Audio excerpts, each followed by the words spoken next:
Shalom, family, shalom.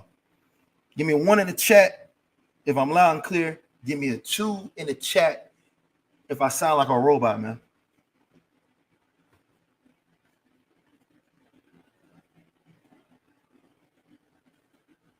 One in the chat if we loud and clear. 2 if I'm sounding like Kevin Gates with too much auto-tune, bruh.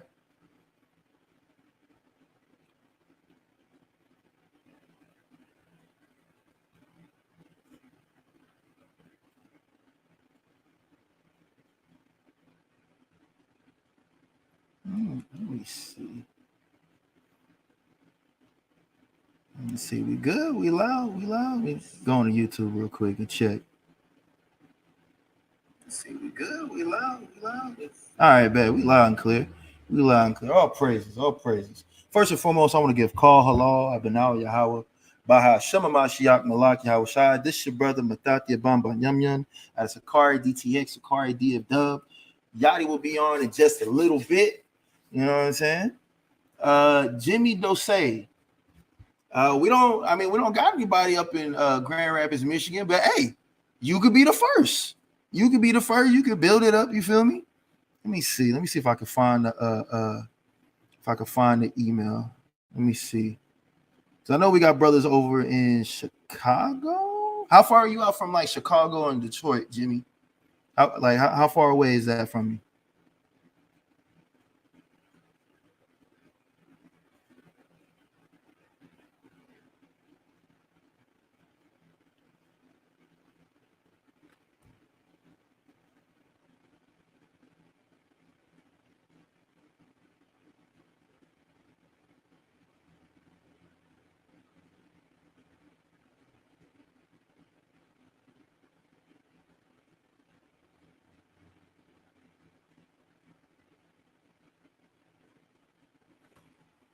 Jimmy might have stepped away. I got you. I'm gonna put Jimmy. If you come back in, I'm gonna put the email in, so that way we can get you in touch with some brothers that's close by you.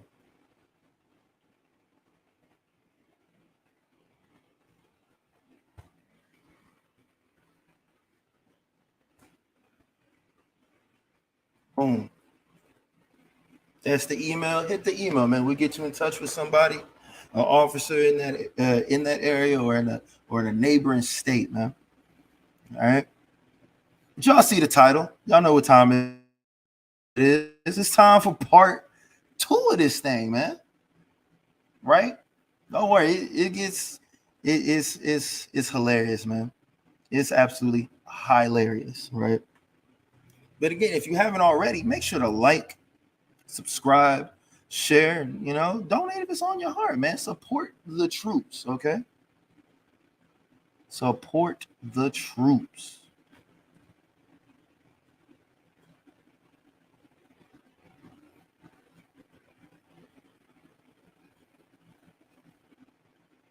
All praise to the Most High, man. Any questions, comments before we get started up in here?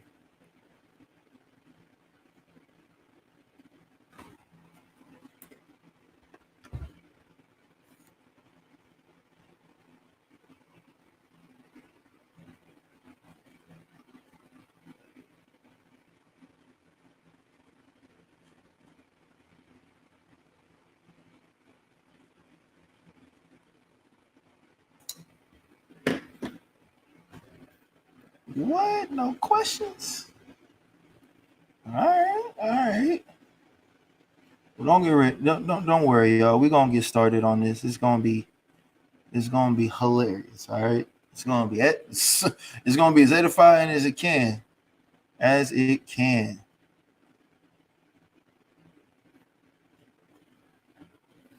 Also, if you haven't checked out Stained Raiment, I highly suggest that you do. The man's channel is dope, man. All right.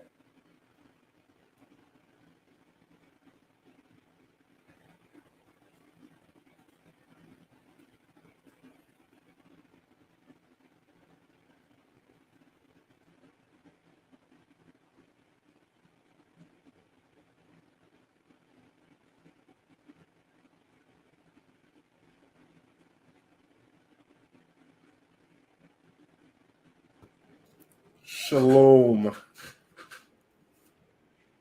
Where's my camera at? How do we do this? I got to see y'all, man. Yeah, man. First and foremost, I want to say, call halal Yahweh Shalom Mashiach Yahweh Shai, man. All praises to Yahweh, man. God. All praises. Man, boy, I tell you, bro. This right here, like these last two videos, it's a double homicide. That's what it is. It's a double homicide, man. With these guys, they thought they came, they saw, they got hit, man. You know what? I forgot who said it. Everybody has a plan till they get hit, man. Yeah, they sat up there with this game plan. They rehearsed it, thought it was going to work. And what happens? They got hit with something they was not prepared for, which is crazy. After watching our videos, remember that? Remember they called Tazadak by Chavez? Yo, can you hear me? That is so weird. What's up with that? Hold up.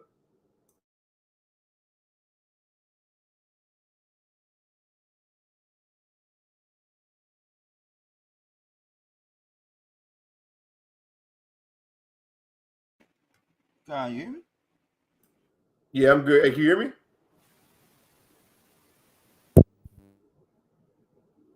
I think that's you. Yeah, that's me. I was trying to plug in my headphones. It wasn't working. Forget about it. Rocking without the headphones. But yeah, I was gonna say, yeah, man. They hold on. I want y'all to see me, right? They came with this plan. They got punched in the mouth. Didn't know what to do with it, man. And what's funny about it is I also see Israelites in the comment section talking about, oh, you guys didn't have the answers. That's funny, right? Dude got rocked with a 2-piece out the gate. Had no idea what to do after that, right? It is what it is, man. You know, Israel. And this is why also the first video is gonna have more views because y'all like to see strife rather than somebody try to deal intellectually. Because that's what happened the second time. Like the first time, you know, Mike, you got to kind of yell at Mike for him to even hear anything and for your point to get across. The other dude, he's not like that. You can kind of fight with him and then put him in a box and he didn't know what to do. Don't know what to do about it, man. That's where I am. That's where I am in my maturity in this truth right now. I'm trying to intellectually box. You don't get a lot of those over there at the eyeball and downtown no more, man. You got to really try to find freaking harder opponents, pretty much. You got something you gonna say? That's a fact. That's a fact. See, we went ahead and we put so much fire at the eyeball. It's lackluster at this point, man. we got all we can get out of it, man. We drain the eyeball dry of content. You see, when you look at the eyeball, there's no more tears left, man. It's all gone. Yeah. Man, like like mini classics like Daddy, Help Me Daddy, They're Cutting Me to Shreds. What a great video. Kunisha. Kunisha. Oh my God. What else we got? Basketball Jones. Hold on. What's the right before Chief moved to Atlanta, or Doyle finds out that he doesn't rule. Yeah. Remember the Catholic pastor came out, got beat up? Oh God, that was great. Eyeball's got too many the strongest demon ever. Eyeball's got too many classics, bro. I'm telling you. That's one of my favorite moments. The strongest demon ever. How Jeff? Let me see if I can find it. Hold up. I gotta see if I can find that, man. Because I don't think folks remember that. Let me see if I can pull that up, man. God, that video is a classic. I think it's on Saga now. I think it's on Saga. It might be on Saga. Let's see. Son of the Most High. What's your question, Ak?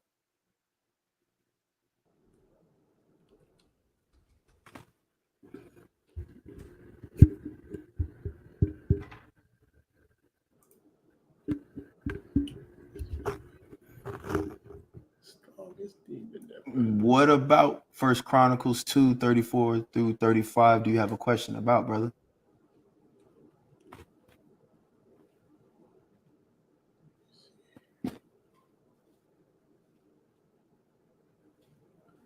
Well, I can't find this video, bro. I'm gonna find it. Hold up. We can't proceed without that. Like the first 10 seconds of that getting played. It's greatness. There it is. It was a saga. Yeah, it was saga. Hold up. Hold up. Let me see if I can play it. This video is one of my favorite. That's got to be one of my most favorite moments, bro. Hold up. Hey, fair use, man. Civilization. From heaven. The area ain't about being a Hebrew. the line. It's the about area kick us out. He surveyed 2013. Let's deal with this guy. Israel is a man. Wait, hold on. Hey, is it playing? Yeah, it's playing. Okay, yeah. I'm the baddest demon ever lived. I'm the strongest demon. Ham, Shem, Japheth will look like you. All of you motherfuckers.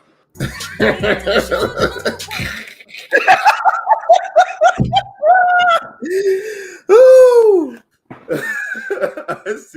Oh my God, that was great. It was written.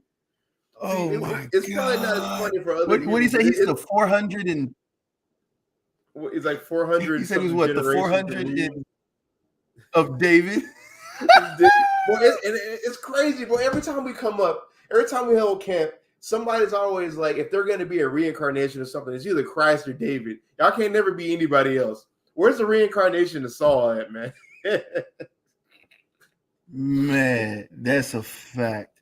It's just like, where is it? It's just like, why? It's always Christ. It's always David. I don't think it's anybody else except Christ. It's like we had like 4 white guys who said they're King David. We got 2, at least 2 that I can remember. Jake that say they're Christ and or David, bro. Come on, man. Like, what are we doing here, bro?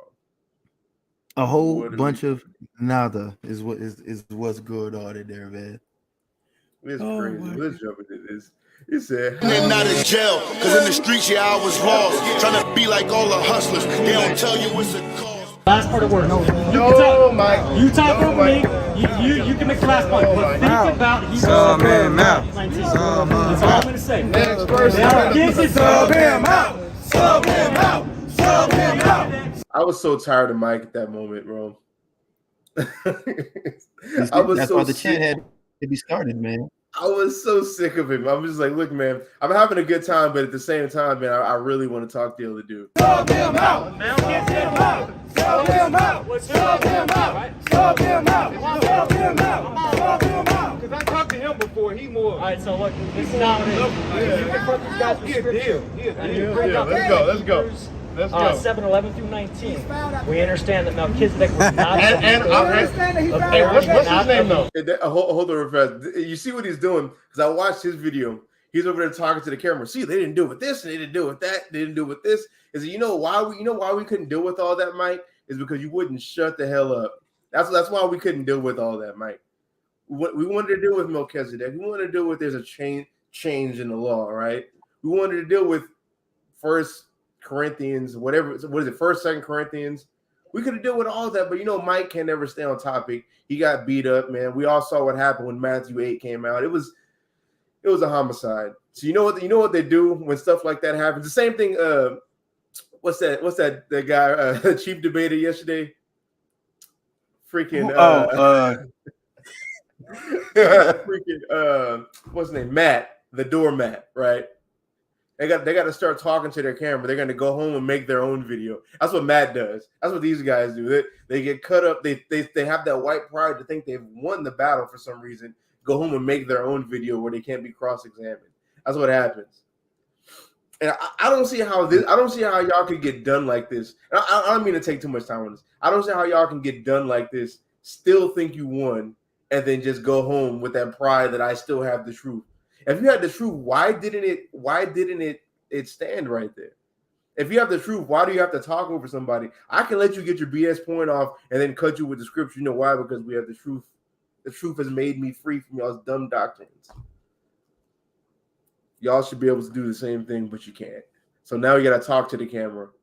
Order of the Levitical Hey, bro, what's your name? The one that doubted something, not you, him. Christ. What's his Jesus name? Christ was the order of John. Hey, John. These guys don't want to talk. Hey, I'm letting you know early right now, John. I watched your video with Battle Axe. If you pull anything out of the Apocrypha, I'm not dealing with it because you don't believe it. I'm just letting you know that now. With that, we're going to go ahead and let Brother John talk. What's up? And then, That was It doesn't matter. You don't believe in scripture. You said what? I said that was such a great move right there. I love it. Because no.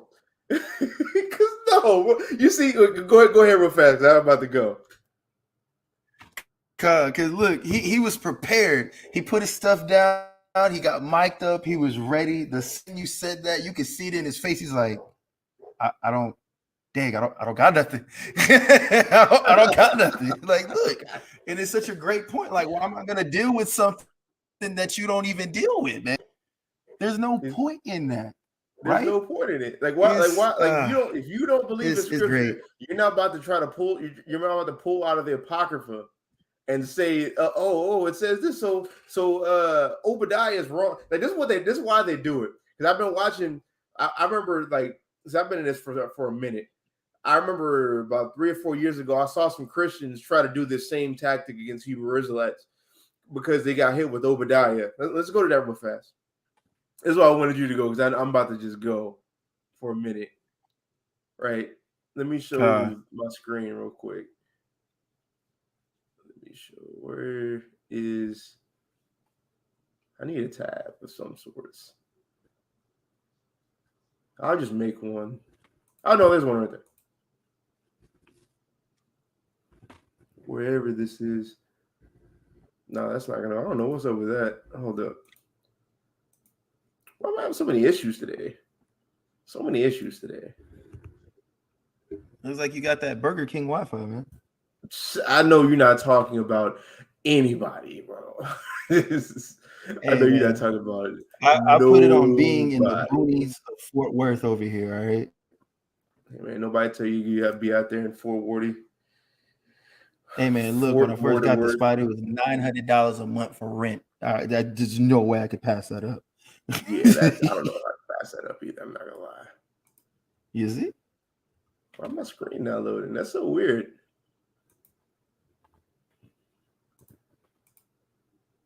Okay, there we go.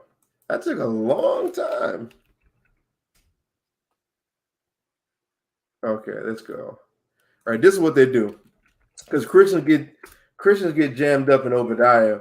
Well, Obadiah 1 in let me see.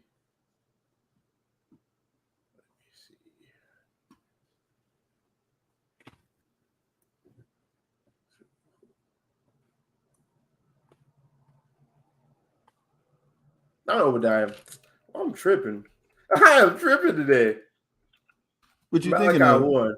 I was thinking about Malachi 1 the whole time, but I went to Obadiah.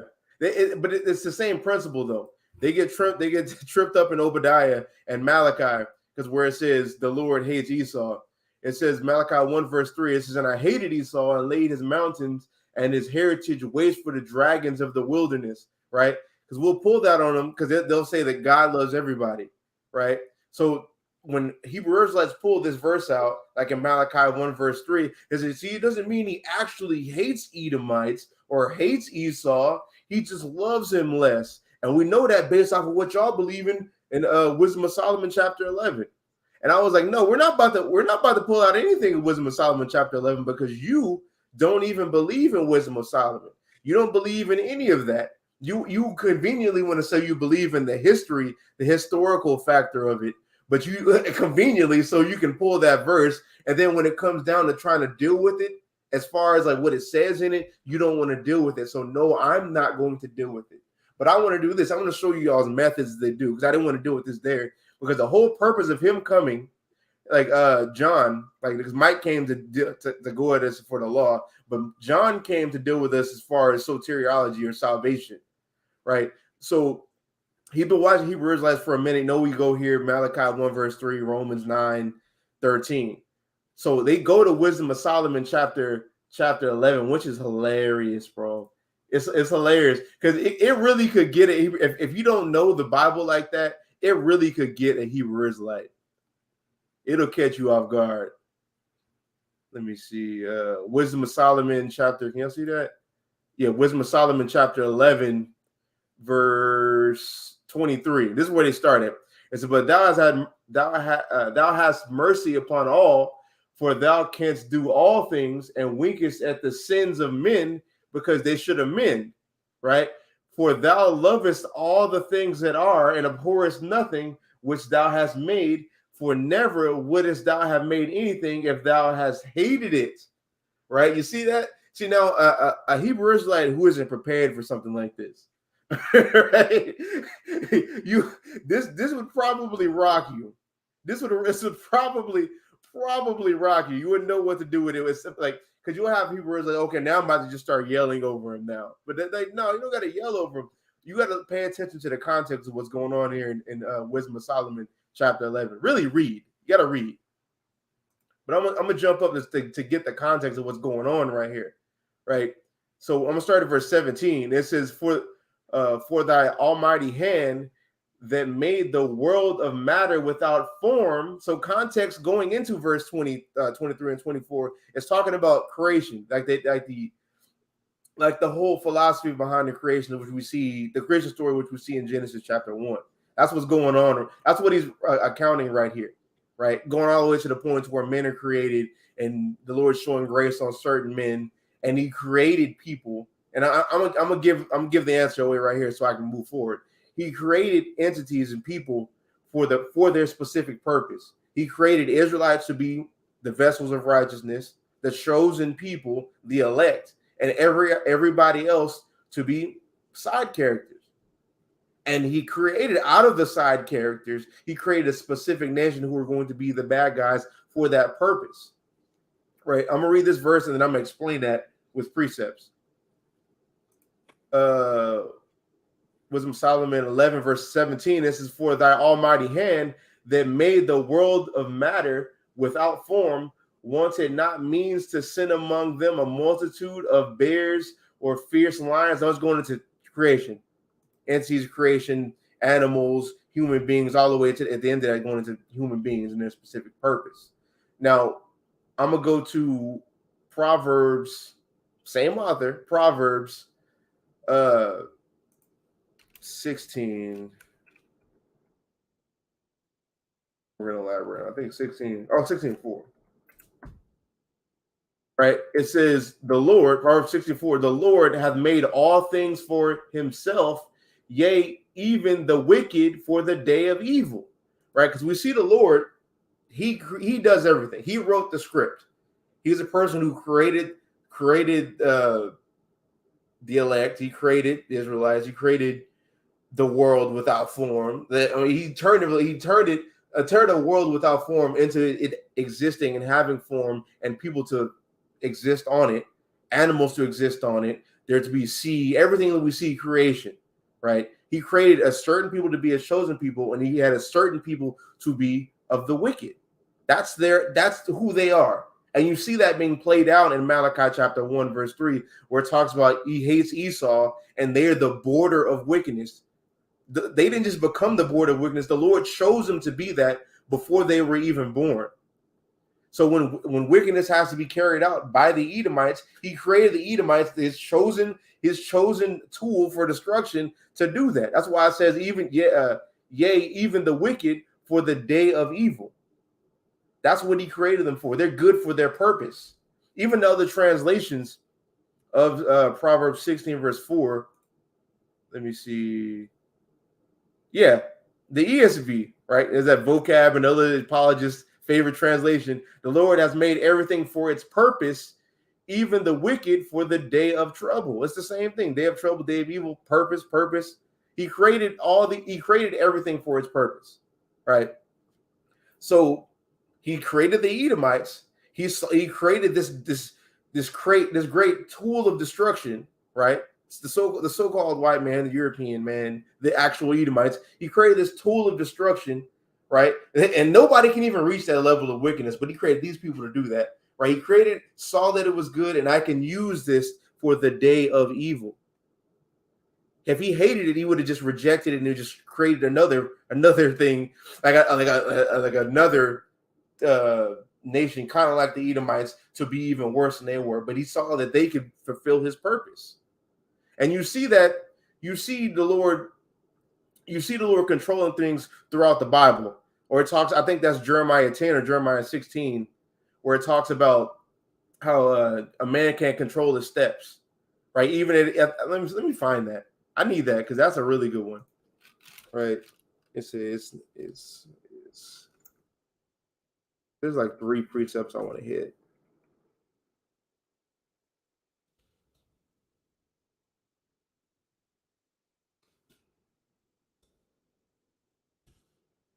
And pull that verse out in a minute. Yeah, it's Jeremiah 10. That's what it was. Jeremiah 10.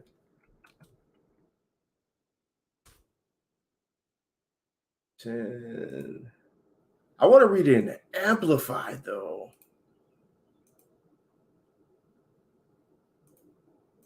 That Amplified hits so hard.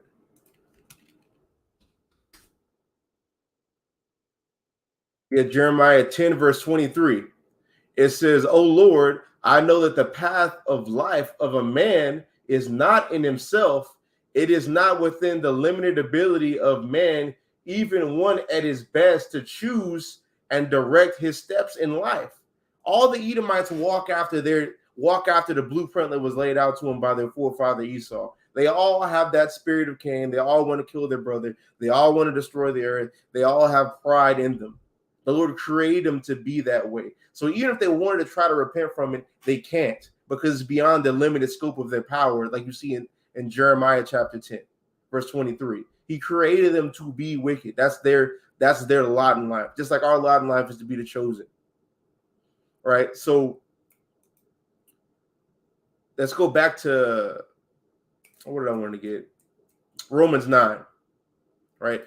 And then knowing that, it really kind of cuts them, because they read the reason why they want to do that is because they want to get away from Romans 9 as well.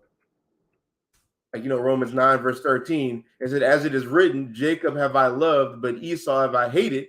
Right? Now the next part cuts them to the heart, right?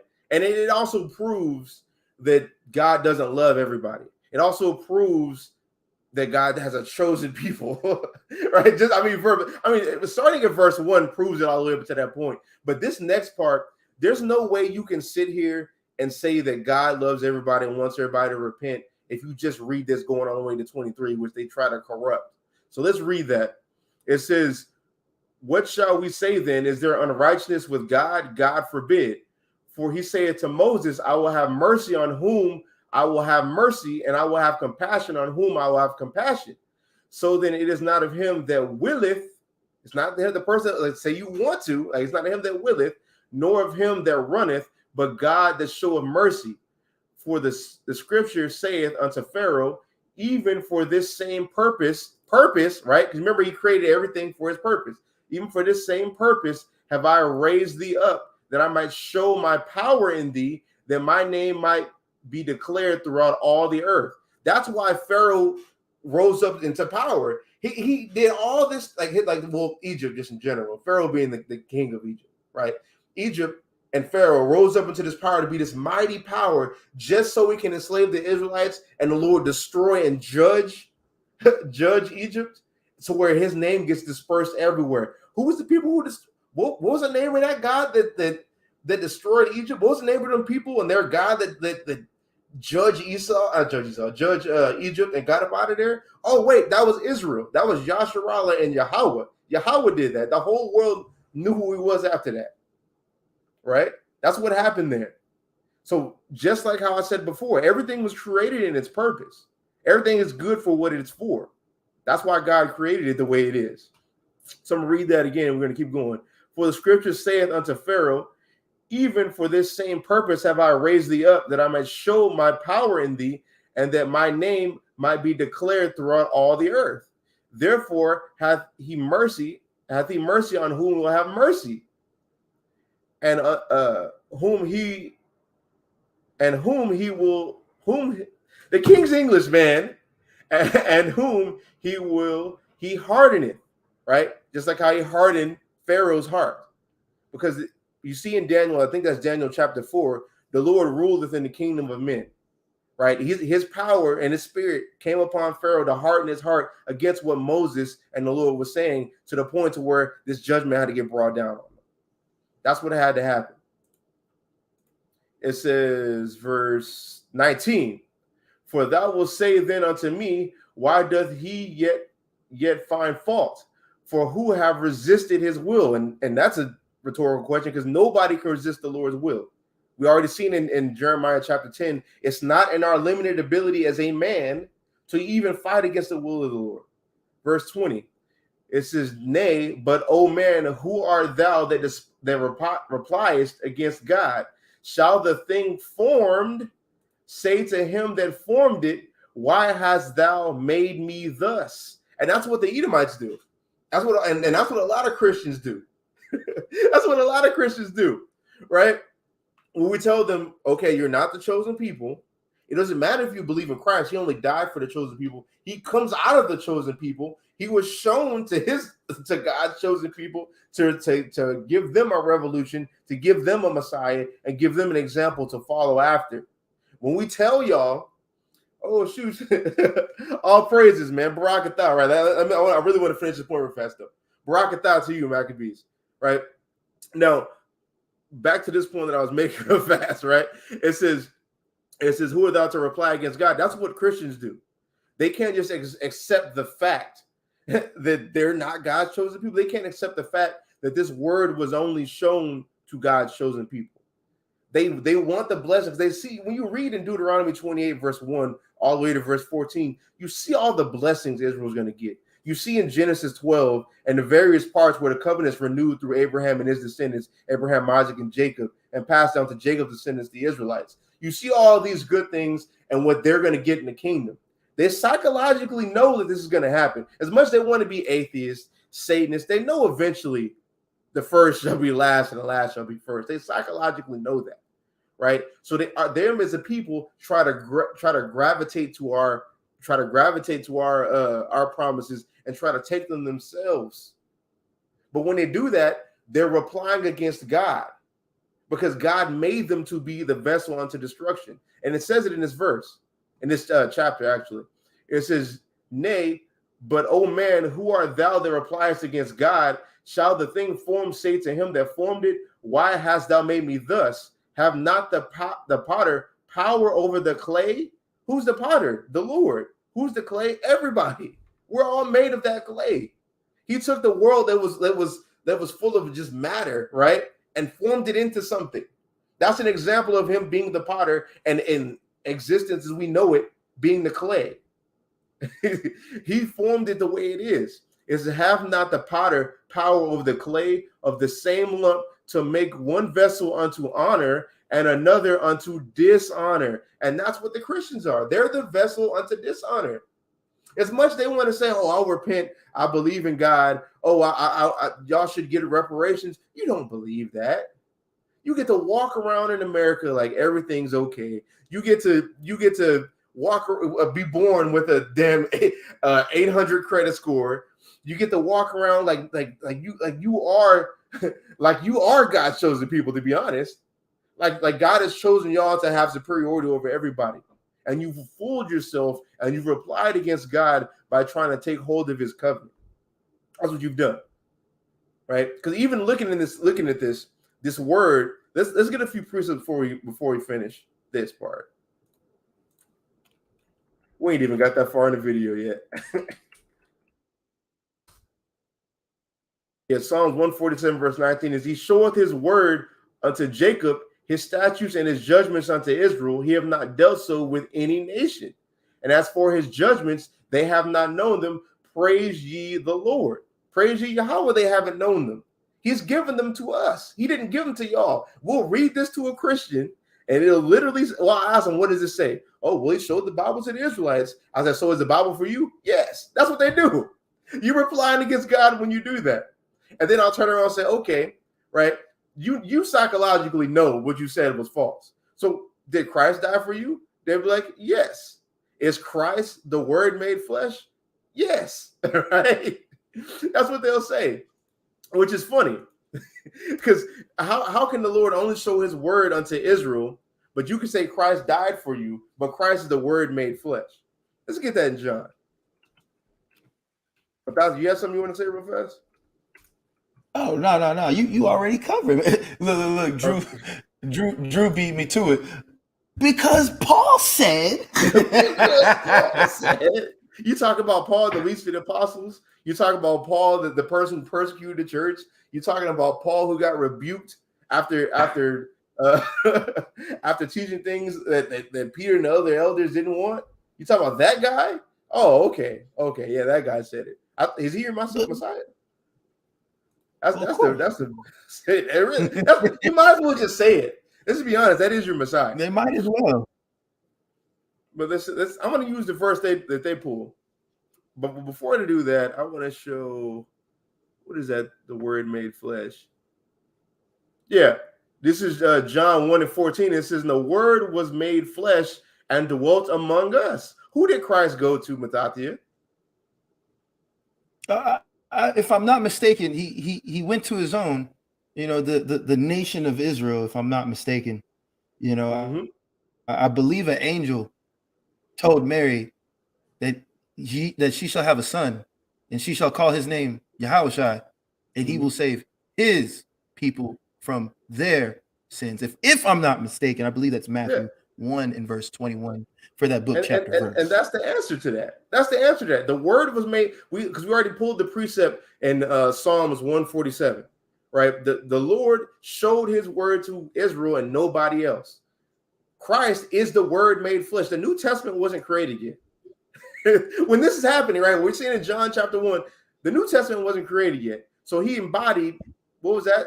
The Old Testament. That's the Word being made flesh through Yahushua and Mashiach. So when y'all try to go to 1 John chapter 1, verse 12, he says, verse 11, it says, "He came unto his own, and his own received him not." Right? Why did he come to his own? Because he was the Word made flesh, and the Word was only shown to his people. So of course the Messiah is only going to go to his people. That's crazy. But then you can turn around and say in the same book, in John the 3rd chapter, that Christ now died for you, which is hilarious. Let's just ignore this context. Let's ignore Psalms. Let's ignore the rest of the Bible. Right? Let's just they need to start passing out these 316 Bibles, right? Where it's like them small little Bibles you get for the vacation Bible school, right? And it's got John 3:16 in it, and everything else should be redacted, right? It's called the redacted Bibles. They need one of those. That's because that's what you believe in. But back to 1 John 1. As he came unto his own received him not, but as many as received him, and this is how I cut Brett the Bible man the other day, right? We all remember that. It says, "Many as received him." This is past tense, ed. When a Christian try to use this on you, let's read it in context and let's deal with what freaking word. Let's look at what past, present, and future tense is. Let's deal with that. As he came unto his own, when? In the past, when he walked the earth. And as many as received him in the past, when he walked the earth, to them gave past tense, he power to become sons of God, even to them that believe on his name. Why? Because people believed on his name back then, contrary to popular belief. Christians will tell it. Everybody he just walked around, everybody just rejecting his message. I thought in John, I think that's John where it talks about the world followed after him. That's nuts. And it gives validity because your Christian will say in verse 13, this is where they get the spiritual Israel. This is which were born not of blood, nor of the will of flesh, nor of the will of man, but of God. This lets you know this means they're born again through repentance. They don't become literally a new nationality because he came to Israel. Why would Israel have to come to a new nationality? If you already see Isaiah, Jeremiah, Micah, freaking Malachi, all the prophets prophesy about them getting a kingdom. What would be the purpose? How would they become? What are they going to become then? What are they going to become? Because what y'all purport is, what Christians purport is to receive these promises and enter into the kingdom, you become a spiritual Israelite. But these are already Israelites. So what are they going to become?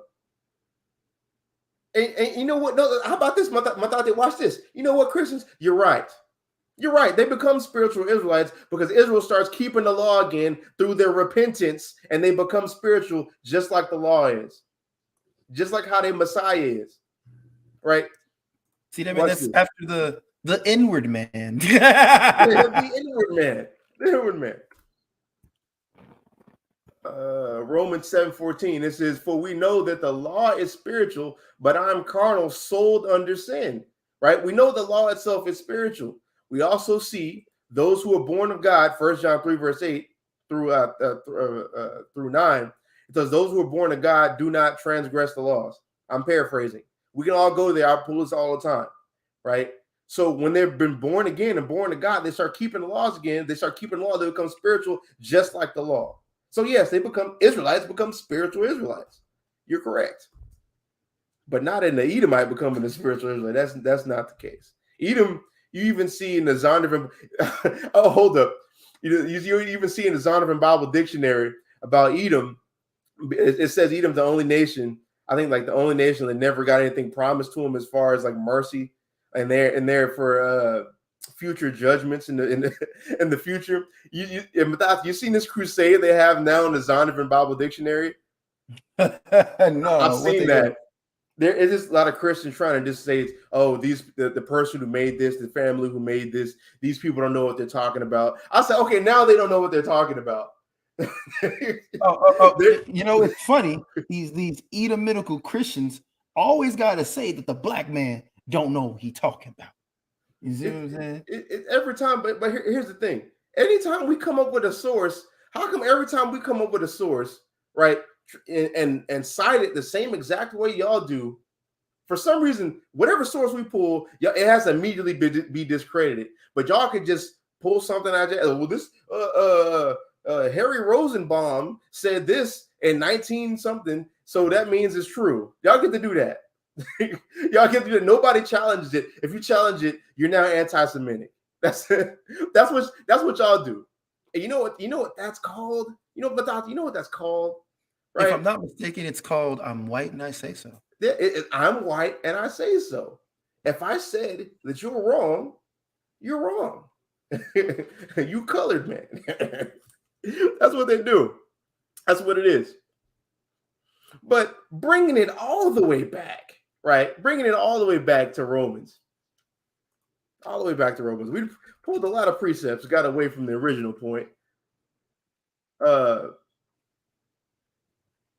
Romans 9, verse. What was that? I'm just going to start at 20 again. It says, "Nay, but, O man, who art thou that repliest against God? Shall the thing formed say to him that formed it, Why hast thou made me thus? Have not the potter power over the clay of the same lump to make one vessel unto honor and another unto dishonor? What if God, willing to show his wrath and to make his power known, enduring with much long suffering the vessels of wrath fitted to destruction?" So vessels of wrath, vessels, vessel, just like a vessel holds a spirit, just like we see in alcohol, different alcohols are called spirits. You know where they fashion that from? They fashion that from the ideologies that we are vessels that a spirit inhabits. It's the same thing with like tequila, wine, bourbon, all these different alcohols that are called spirits that are filled inside of a vessel.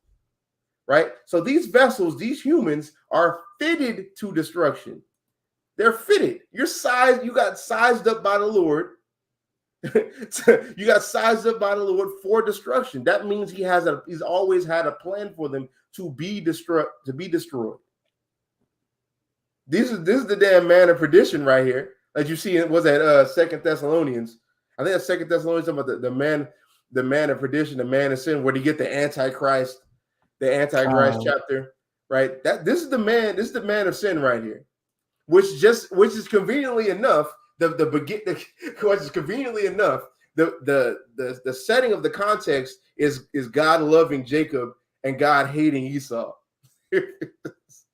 Conveniently enough, y'all just happen to be the man of perdition, right? So where was we at? Oh yeah, verse 23 is, "And that he might make known the riches of his glory on the vessels of mercy, which he had afore predestination, afore prepared predestination unto glory. Right? So these vessels of mercy are the people who Christ redeemed, the people who Christ is going to save, right? He preordained them to be unto glory and unto mercy, right? So let's get some prophecy, because this when you see things like this, like words like this, preordained, see things like aforetime, like prepared, it's prophecy, right? It's calling back to it. Isaiah 14, it says, "For the Lord will have mercy on Jacob, and will yet choose Israel and set them in their own land, and the strangers shall be joined with them, and they shall cleave to the house of Jacob, and the people shall take them and bring them to their place, for the house of Israel shall possess them, and the land of the Lord for servants and handmaids, and they shall take them captives, whose captives they were, and they shall rule over their oppressors." These are the people who are the vessels of mercy. These are the chosen vessels of the Lord, the Israelites. So, and furthermore, right, verse 3 is, "And it shall come to pass in the day that the Lord shall give thee rest from thy sorrow and from thy fear and from the hard bondage wherein thou wast made to serve." Right? And how does he do that? By destroying them, and now you're ruling over them. That's what the Bible teaches. Y'all talk about paradigm shift, right? We always hear people talk about this phrase called the paradigm shift, right? This is the paradigm shift.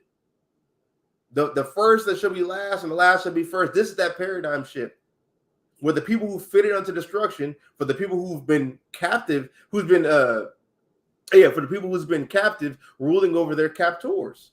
That's what the Bible teaches. And that's why verses like this was taken out of the Bible when it was given unto us as slaves. Because people want to say, we've been having the Bible forever, and it's been given to us in slavery. True. But was this in there? I don't even think Exodus was in there. We were given a broken tool and had to build the house with that broken tool. God. Not even just that. Did we speak perfect English? Were we told that we could not read?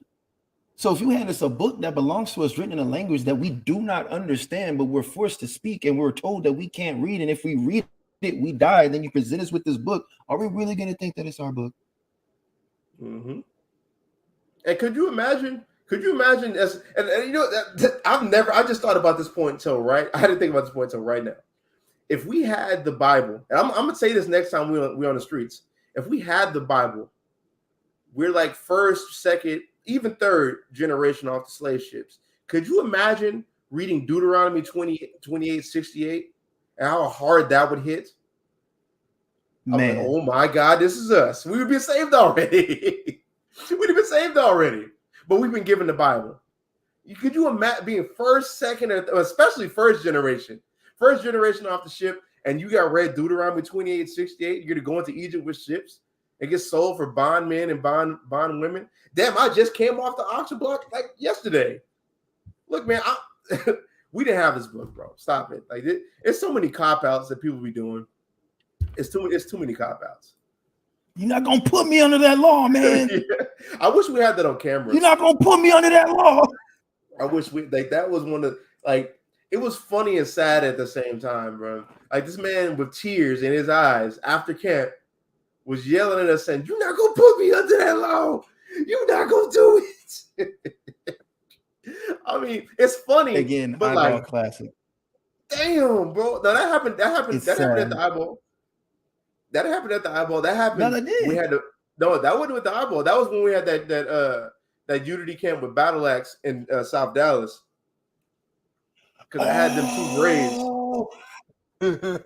That video is still on the channel too. But that part, we don't have that on camera. He said, "You're not gonna put me under that law." But going back to Romans, verse 23, it says, "And that he might make known the riches of his glory on the vessels of mercy." Right? I just thought of another precept, like the riches of his glory, Let's go back to Isaiah.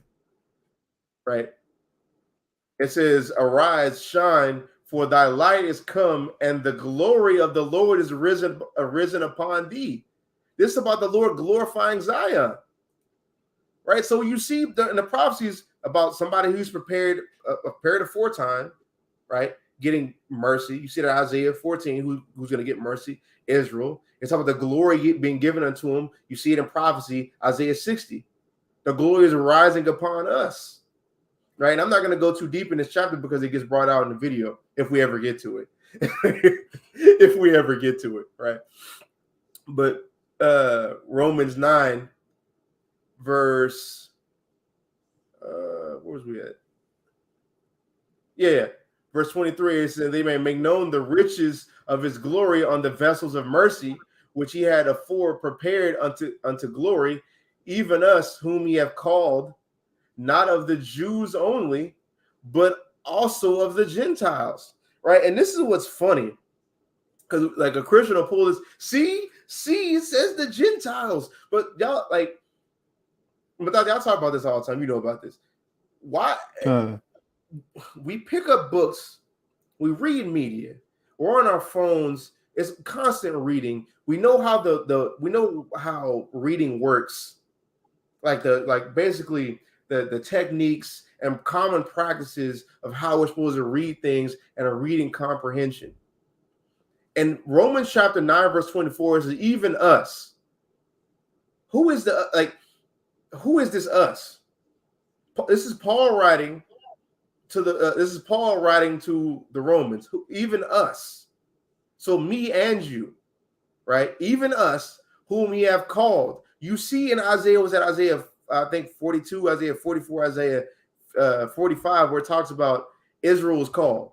It says it verbatim, right? I don't want to we've been getting a lot of precepts. We're never going to get to the video. Israel's the ones being called. Before we even get to verse 25, it lets you know that these Gentiles are Israelites, because it's talking about us, me and you in the audience. Paul, the person writing the letter, and the audience of who he's talking to. Even us whom we have called. You never see him calling anybody else outside of Israel.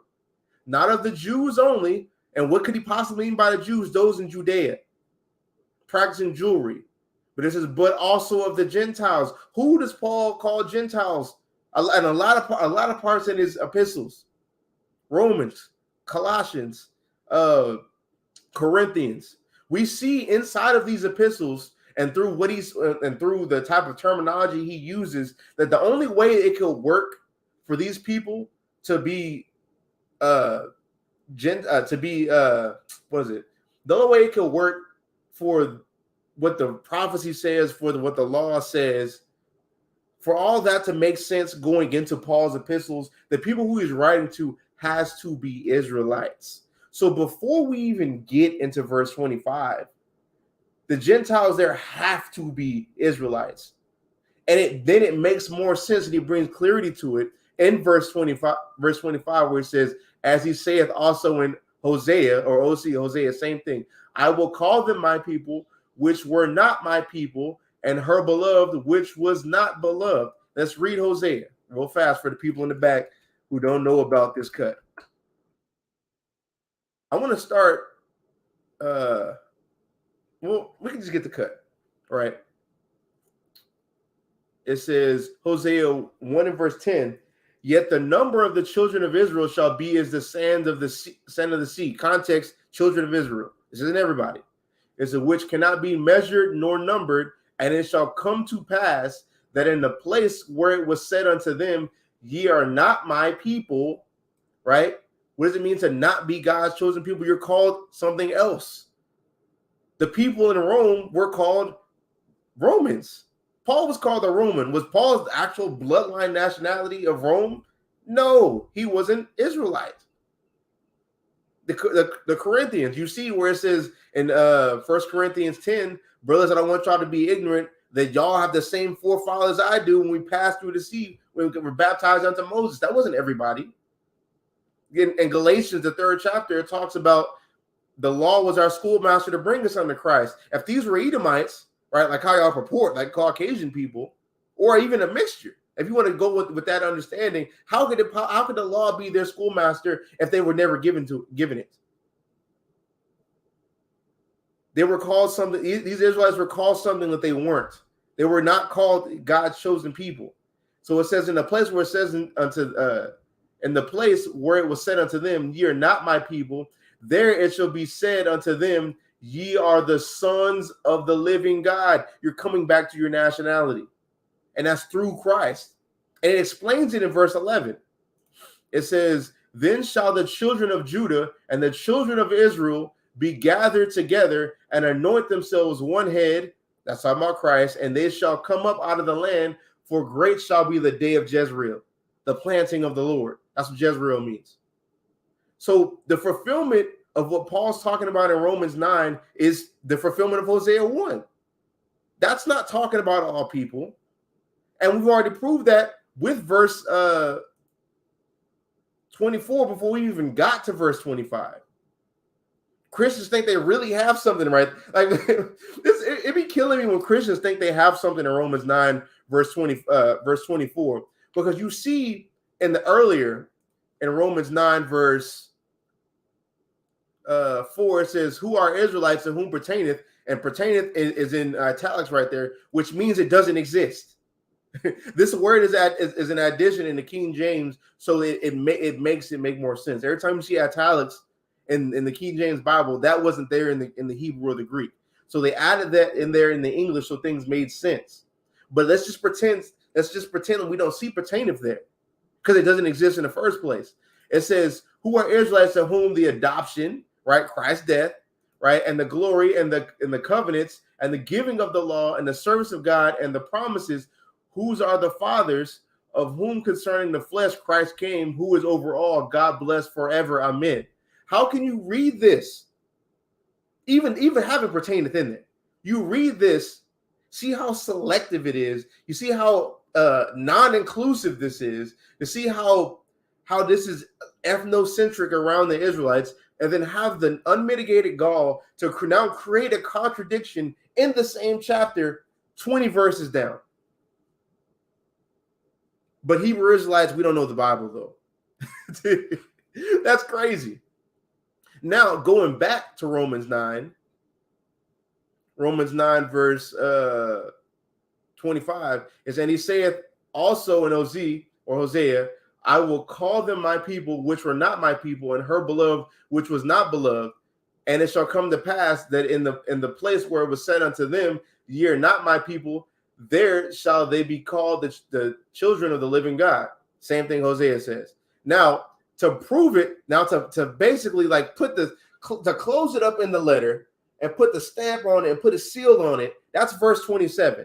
Isaiah also crieth concerning Israel. So this tells you that the previous prophecy that you saw in Hosea is and the fulfillment of it is talking about Israel, because why else would it say also?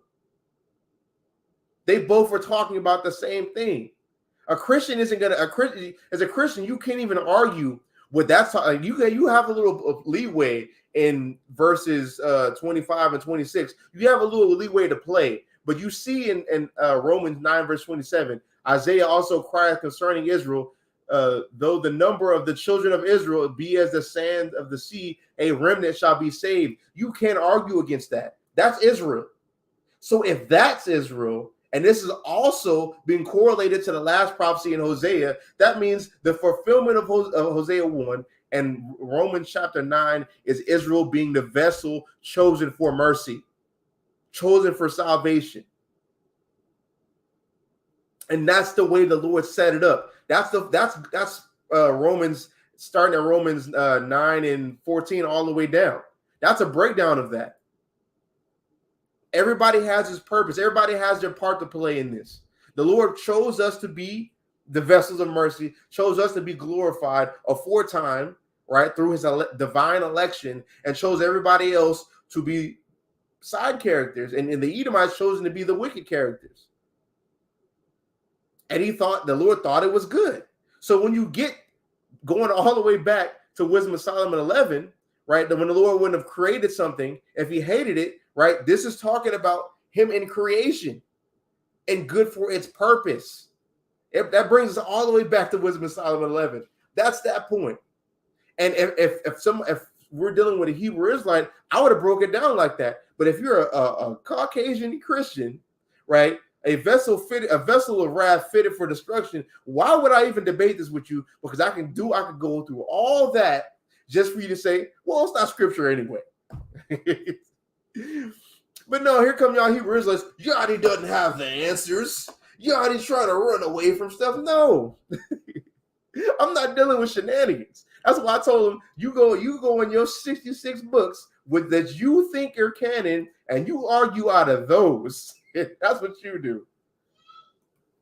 Right. So I'm not dealing with it. If I pull something out of the Gospel of Barnabas, are you going to believe it? Exactly. You can bring it up. Exactly. I'm not But going go to deny ahead. you the ability to bring it up. I mean, that's Use cool. it as scripture. That's cool. You don't believe in I it. talked to another camp and we did it there. I know, and I'm not doing that. I'm not about to debate something you don't believe in. Because even if I give the true breakdown on it, it doesn't matter. You don't believe in it. Right. So you can bring out somebody who's 66 I believe it books. has historical value. No, don't do that. And that's what they do. Oh, I believe in its historical value. Okay, now you believe in it. Now here come Christians. Oh, well, I guess first, second Maccabees. I mean, that happened. So now you see that okie doke. You see that okie doke. Hey man, look, they're like, well, okay, but I believe in the historical value. Okay, but when we bring it out, all of a sudden you don't believe in the historical value. But when you bring it out, it's got some form of value. Now it's got value. When I,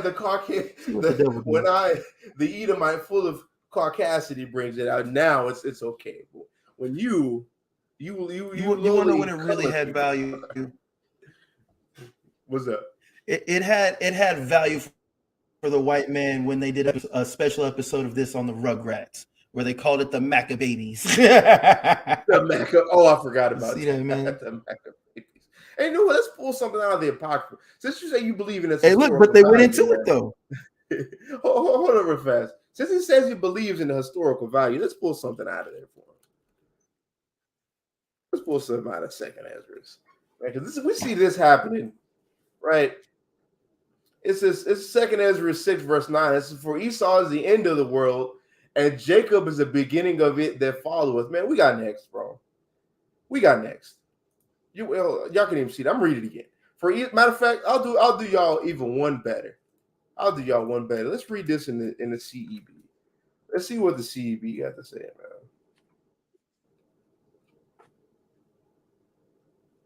Yeah, Second Ezra 6, verse 9. It says Esau represents the end of this age, like this age of this time, and Jacob represents the beginning of it, the beginning of the following, right? Our following, because he talks about the first shall be last, last shall be first. Y'all first right now. Y'all are prominent right now. Y'all have the ability to pull the I'm white and I say so. I don't got that. I don't have that ability, but y'all have that ability, man. But you know what? One day I will. One day you see, about the Lazarus and the rich man, right? One day y'all there's gonna be a great gulf fixed between us. We're gonna be up here and y'all gonna be down low, and y'all gonna be begging for us to dip our finger in that water to quench y'all's thirst, symbolizing y'all not getting mercy. That's the time period that I'm looking for. That's the time period when it says Jacob represents the beginning of the following. I'm waiting for that. That's right. I'm waiting for that, man. Let's go back to the video. Don't do that. I do believe it as historical. Don't do that. You don't disagree? No, I'm saying. I just believe there are errors in it, which is why I wouldn't now you want to consider do it. that. And now you believe in errors in it. That's what I'm saying. Now you believe in it. He said, I mean, y'all might believe in scripture. I mean, I believe in the historical value, but there's errors in it. I said, if there's errors in it, then why are we going to trust what you about to pull out in Wisdom of Solomon 11? Hey, there's errors in that. How about that? The same person who told y'all that First, Second Ezra, Judith, the three holy children, Bel and the dragon, additions to Esther, First and Second Maccabees, First, Second Ezra, all those, the Apocrypha, just at large, the Apocrypha, right? The same person who told y'all that that's not canon is the same damn person who wanted to get rid of, I think it's James and the book of Hebrews. I believe that's the same person. But y'all not scholastic, man. I ain't got time. Because all you have is Wisdom of Solomon 11. We're not doing it. You can go anywhere else. We can talk about soteriology. Well, it sounds. I'm just letting you know. I know you guys. This wasn't a good way to start the conversation out. We were trying to chill it out. We are Already by saying you can't say this, can't say that. I said we're not about to introduce something into the argument you don't believe in. So you can go into your 66 books that you think is canon, and we can deal with that. I'm just letting you know that now. Okay, I'm just going to tell you. I hear what you're saying, but I'm my own man. I believe in free will, so I'm going to make my own choices. Okay, so I do have one question. And what's funny is we already disproved the ideology of free will. I'll into this. We've already disproved that with Jeremiah 10, Proverbs 16. Though I know that y'all cooked one of your phones over there. Do we want to move, or your phone's going to be okay? You'd be all right. Be all right? Okay. And I do want to say this: patience is he's patient, but there is a point when that runs out. And I said this right here. It's funny. I said our phones be all right, and then right after I said that, the phone overheated. We got to get another phone. But right here, what happened in the midst of us getting another phone? I asked him, "So, what are the Gentiles going to be doing in the kingdom?" And I asked him, "What are Gentiles going to be saved?" And he's basically saying, like, "Well, the Lord's going to just a synopsis. The Lord's going to pretty much save everybody, but like the Gentiles who don't got the law, eventually the Lord's patience is going to run out. He's going to judge them." That's what's happening right there. So go to Isaiah 61. Go to Isaiah 61. Go to the gospel. Isaiah 61. Let's go to. Right, you already know what it says, so I'm going to skip to the point, my point of contention. Go to verse 4 and read verse 5. The book of Isaiah, chapter 6. Actually, start at verse, I wanted to say Zion. Go to verse 3. Isaiah chapter 61 and verse 3. To appoint unto them that mourn in Zion, to give unto them beauty for ashes. All that is possessive of Zion, Israel. The oil of joy for mourning, the garment of praise for the spirit of heaviness, that they might be called trees of righteousness, the planting of the Lord, that he might be glorified. Verse 5, and strangers. And strangers, now, in the beginning of this, it talks about Zion. This is literal Israelites. The strangers outside of Israel, go ahead. And strangers shall stand and feed your flocks. And the sons of the alien. Not y'all, I mean, actually, not our people, but y'all, the sons of the alien, bend the car. Go ahead. Shall be your plowmen and your vine dressers. But ye shall be named the priest of the Lord. But Zion's going to be named the priest of the Lord, but the strangers outside of Israel are going to be working the fields. So there's no spiritual Israelite in that. That gives you that tells you what nationalities are doing what. So we can't get no spiritual Israelite out of that. Like as far as, the heathen or the people who don't believe in God type thing. That's literal Gentiles, natural Gentiles working the fields. So how is salvation for everybody? Salvation is available for all who believe. Romans 10:13. That didn't answer this verse. And that's what irritated me. Like, it just ignore the box that you're in. Just trying to spew off rhetoric. But Hebrew Israelites talking about, I didn't have answers here. That's just funny. He had no answer for Isaiah 61, none whatsoever. Which, I mean, if you can't answer Isaiah 61 is the gospel. Can't answer that. Why y'all are going to be working the fields? Or let's take us out of the equation. Non-Israelites are going to be working the fields, and the Israelites, Zion, are going to be the priest of God. If you can't explain why there's a dichotomy between the nations, there's a problem. Your entire theology, you might as well forfeit at that point. You really might as well. Say that didn't answer this verse though. Because there are going to be Gentiles that won't be saved. There are going to be Gentiles that are punished because they rejected God. Just like if there are Israelites that reject God, they'll be punished as well. So you're saying the believers in Christ now become the Israelites that are going to be the priests, and everybody outside of that are going to be working the fields. And what's crazy, he didn't understand that. That's how you have to rationalize it. For Gentiles to receive, I asked him, Gentiles have to take part in this, correct? He said yes. Of course, you're going to have to say yes, because if not, then that means there's a hegemony and Israel is going to be on top, and everybody else is going to be on bottom. So of course you're going to have to say yes. So if your answer is yes, you're now going to have to say, since it's because let's go to this real fast. Let's go to this. Let's go to the Bible. This is it, Bible. Isaiah 61. What's it, verse 2? Yeah, verse 3. It says to appoint unto them that mourn in Zion, because we'll say Zion, because some Christians try to break it down. See, Zion, it didn't say Israel because it represents the church. But the other translations render it. I think the other translation render it is what's another one I saw renders it as Israel. There it is. Yeah, NLT renders it as Israel, right? I think the NIV does too. I think it might just be the NLT. Yeah, it's just the NLT. I just the one I read the most anyway. But it says to appoint to them that mourn in Zion, to give unto them beauty for ashes. So this is the people receiving this. They're receiving these blessings is Zion. So for what you to believe is, for you to believe that the Gentiles can take part of this, the Gentiles would now have to be Israelites. Like the Gentiles to receive this have to now at some point become Israelites. If you can't explain that, then your theology falls on its head immediately, which he can't do. Like all Christians can't. That's your point? Say that one more time. I'm sorry. You're saying there's going to be Gentiles that are saved and Gentiles that aren't saved. The Gentiles that are saved are going to become Israelites. They would have to be, and then they're going to be beating the Gentiles with a rod of iron. That's what's happening right here. What time period are we talking about? Like right this now? This is eschatology. No, I'm asking. Like, okay, and the kingdom is. There's a question of what they become, but it does say they become fellow heirs according to the promise, Ephesians 2:11. That's not what I asked you. I asked you because right here, you believe Gentiles. And that doesn't. I heard that breakdown. That's the funniest one. I think the first time I heard somebody try to rationalize Isaiah 61 is going to Ephesians chapter 2, where it talks about strangers, which has nothing to do with this. And let me explain why before we go there, because when you look at the strangers here.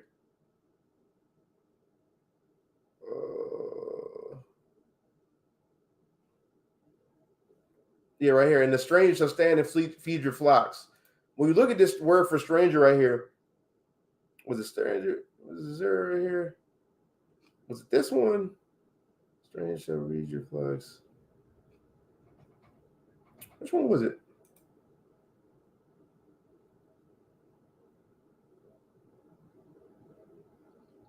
Was it this one? Was this? It's regardless, right? It says strangers shall feed your flocks, right? People, aliens, people outside of the people receiving this. But it says the people who receive this have to be Zion, be of Zion, be Israelites. That has to be there. So the way they try to rationalize it is go to Ephesians chapter 2. When they go to Ephesians chapter 2, I hate when Christians do this because Paul be giving y'all so many outs that we now have to explain, and I really hate it. But right here, it's Ephesians 2, verse 11, is wherefore remember that ye being in time past Gentiles in the flesh, right? And this really tells you what this is talking. It explains about what I was talking about earlier, about how we become a different people, like in Hosea 1, right? It says you in times past you were Gentiles. So Gentiles in the flesh, right? Who are called uncircumcision by that which is called the circumcision and the flesh made by hands, right? We call Israelites in jewelry, called even Israelites, even Israelites, other nations, or really just outside of the people when they didn't get circumcised. That's Genesis chapter 17. You being cut off from the people. That's what's happening here. Because this, when you see right here in Ephesians chapter 2, is the people who are being brought to Christ. We already proved Romans 9. We already proved Isaiah 61, Isaiah 60, Isaiah 59:20, Isaiah 53, who Christ died for. So looking at all these prophecies and going back into this and seeing these people who've been brought nigh unto Christ, these have to be Israelites who have been cut off from the people from not getting circumcised, like you see in Genesis chapter 14, Genesis chapter 17, verse 4. Right, let's get that real quick. Genesis 17. Unless you're going to create a gigantic contradiction, is establish my covenant unto thee. It's like give unto that. Was it 14? Yeah, Genesis 17 verse 14. My bad, not 14. It says, "And the uncircumcised man child, whose flesh of his foreskin is not circumcised, that soul shall be cut off from his people. He has broken my covenant." And that's what happened to the Israelites who went through who basically got Hellenized. The same people who you see in Ephesus, same people you see in Colossae, Thessalonica, Rome. Those are all Israelites who became Hellenized, who got forced to not circumcise their children. You see that in Maccabees chapter 1. I mean, not chapter 1. First Maccabees and Second Maccabees. You see it very plainly, right? So knowing that, let's go back to Ephesians 2 verse 11. It's wherefore remember that ye being in time past Gentiles in the flesh, who are called uncircumcision by that which is called the circumcision in the flesh made by hands, that at that time ye were without Christ, being aliens from the commonwealth of Israel and strangers from the covenants of promise, having no hope and without God in the world. But now, because the colon is continuing, but now in Christ Yahushai, or Mashiach Yahushai, ye who sometimes were afar off and are made nigh by the blood of Christ, or Mashiach, right? So the people and the strangers right here are being brought together with the Israelites in Jewry through Christ.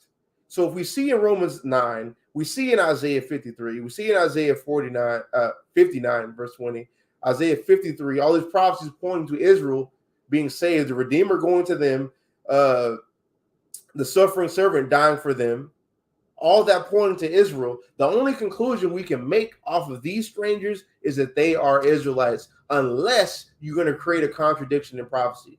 And there's no contradiction in thus saith the Lord. Because all of the passages that I've read, I've quoted, like Isaiah 53, Isaiah 59, things like that, that's thus saith the Lord. For these strangers to be somebody outside of that, now it creates a blatant contradiction. And that's what Christians like to do. You like to create blatant contradictions to make your point stand. And that's how you know you don't have the truth, because it would harmonize from Genesis through Revelation. So, I mean, ain't really no, and matter of fact, we can keep going. We can keep going on that. It says, for he is our peace, who have made both one and have broken down the middle wall of partition between us, having abolished in his flesh the enmity, even the law of commandments contained in ordinances, for to make in himself of twain one new man, so making peace. That's talking about him dying and taking away the ordinances that were against us, like you see in Colossians chapter 2, verse 14. So we can cast off the old man that was nailed to the cross, that he might reconcile both unto God in one body by the cross, having slain the enmity thereby. Right? Reconcile means to bring back, like bring back friendly relationships with. You even see that in the English. Like restore friendly relationships between, right? The other nations never had a friendly relationship with the Lord, especially Egypt. Egypt and Edom, it's two names right there, never had a friendly relationship with the Lord, right? So that can be brought back. But you know who at one point did? The Israelites, the northern kingdom that got cast off into the Americas, the Jews that got cast out in what is that? The Ezra Nehemiah how am I saying it?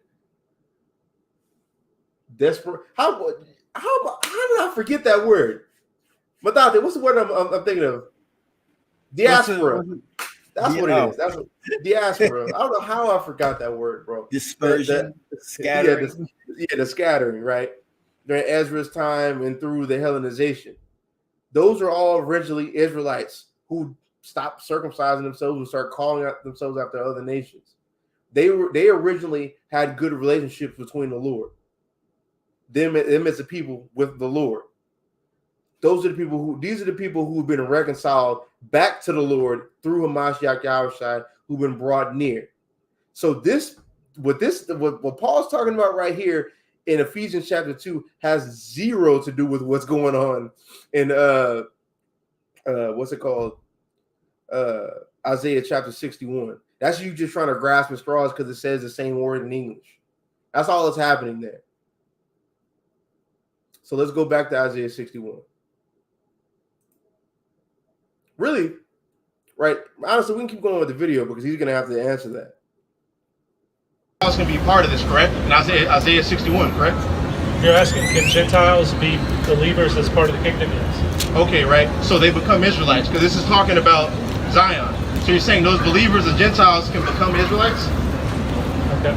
Well, if we're going to go through that, sir, I'm going to have to ask you some questions about your. Well, I mean, that's a simple yes or no, because we see this is talking about nations, nation of Israel, everybody else. So for a Gentile to take part of this, they would have to become an Israelite because the Israelites are taking part of this.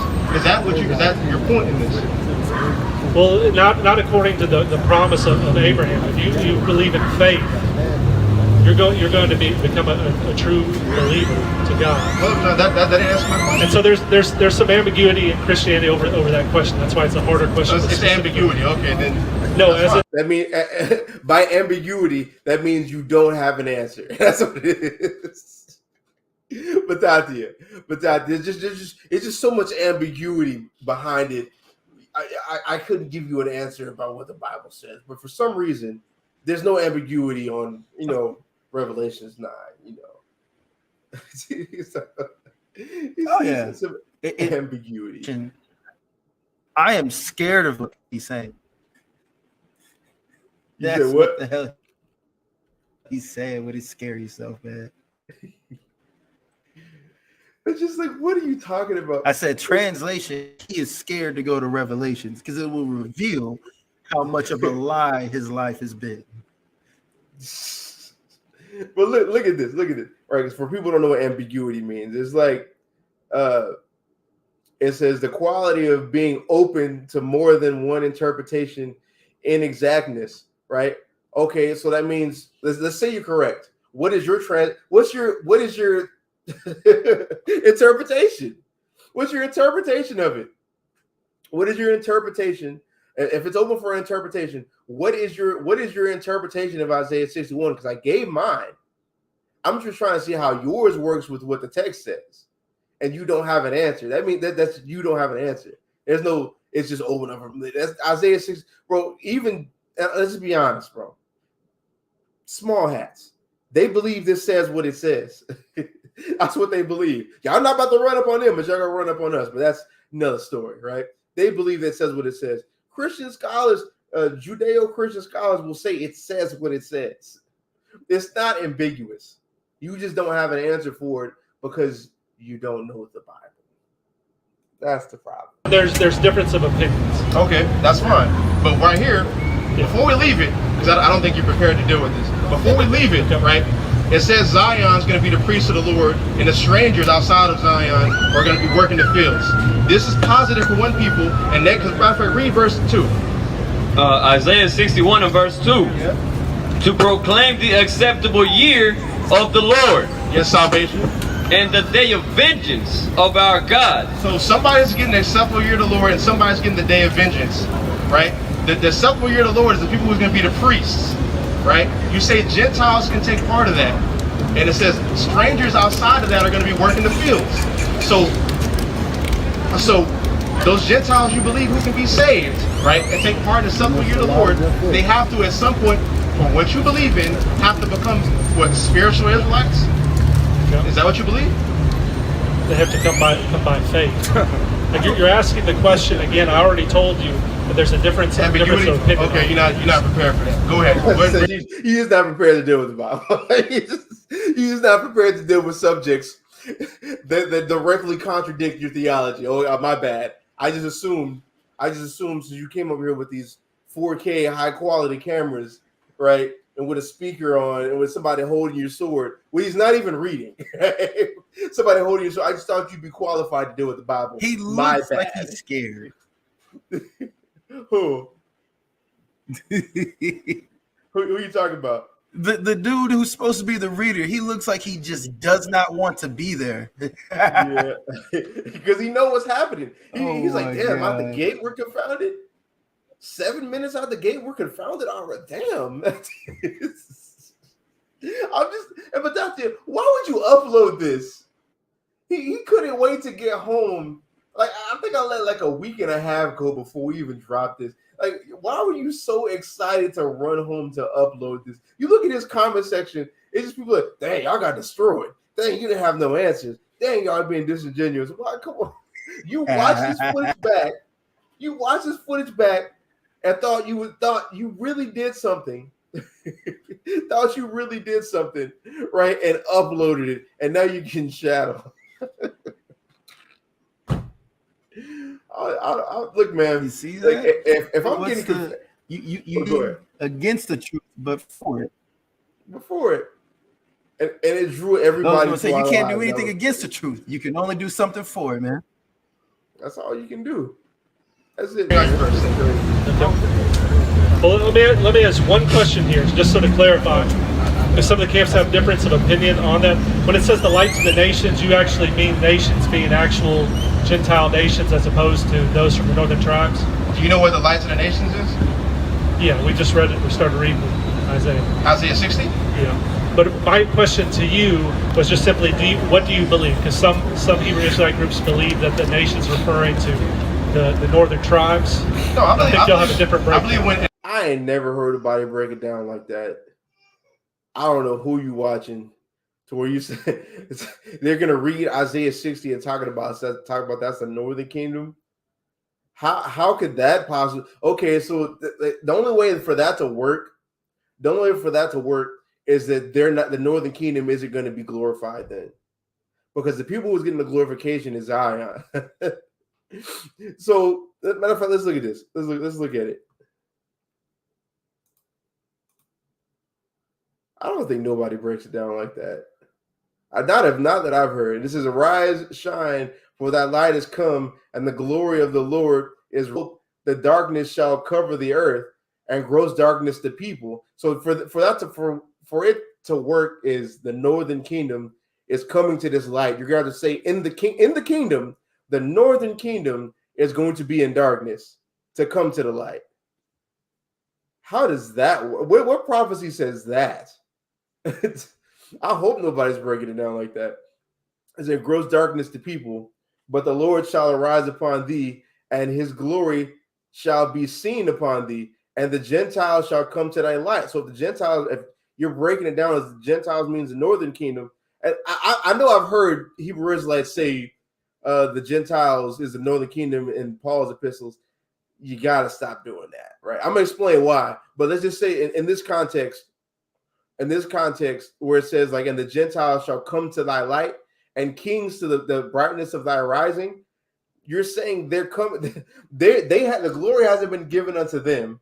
The Lord hasn't chosen them, like it says in Isaiah 14.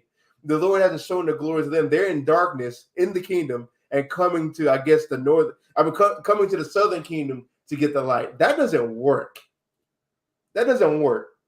It doesn't work with Hosea 1 and 11. It doesn't work with honestly any prophecy about Israel and Judah walking out of the north. Like, you know, like Jeremiah, was that Jeremiah 3? What's that one where Israel is Jeremiah 3 where it talks about Judah and Israel shall walk out of Babylon together, like 18? I think so. Like, you see all the prophecies, and that's how you know that the small hats aren't God's chosen people, because it talks about Israel and Judah and northern southern kingdom coming out of captivity together and being united. That's Ezekiel 37. Oh my God, what a problem Ezekiel 37 would be if the northern kingdom is the Gentiles right here. What a problem that would be. Northern and southern kingdom get brought out of captivity, right? And they're set in their own land. They're building it up, and they're having sex and having kids, because you see that's getting multiplied in our captivity, and not in our captivity, in our kingdom. And then Judah is just getting the Judah, Benjamin, and Levi is getting the light. And now inside of that kingdom, after being saved, the northern kingdom's in darkness, having to come to the Jews. What kind of shenanigans is that? I hope nobody's breaking the Bible down like that. That don't make no damn sense. And what's worse about, I want to touch this point before I even explain that. Right? Israelites who break down Paul's epistles as far as like these being Gentiles, as being the northern kingdom, you have to stop doing that, because he makes it a point to go to the diaspora of the Jews who've been Hellenized. Like he even says in Acts 6, the Hellenized Jews. You see in history Jews being dispersed into Asia Minor, right? That's where Paul went. He made churches all in these places. These are Hellenized Southern Kingdom Jews. This is not Northern Kingdom. That'll get you beat up, right? If I was a Christian, I would really play on that. But you got to stop doing that, right? But this point right here, where it talks about, I'm gonna jump down to, let me see, converted the sea, born into the sea. Right, I'm gonna read verse 5. It says, then thou shalt see and flow together, and thine heart shall fear and be enlarged, because the abundance of the sea shall be converted unto thee. The forces of the Gentiles shall come upon thee. So not only if the Gentiles in this context is northern kingdom, not only have they been saved, brought into the land, still in darkness, right, coming to Judah to learn something, they're going to have to now convert their wealth over to the Jews. That sounds like oppression. So now, for any Hebrew Israelite breaking this down as this northern kingdom, you have to admit now we're going to be oppressing the northern kingdom in the kingdom. That's what you have to admit. That's problematic, because it says the forces of the Gentiles shall come unto you. You look at the Hebrew word for forces there.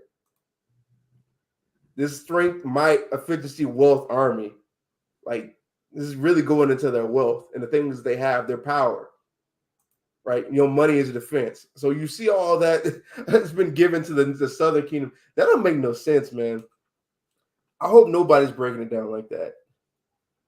You got something you want to say, Mathathia? No, I don't got nothing.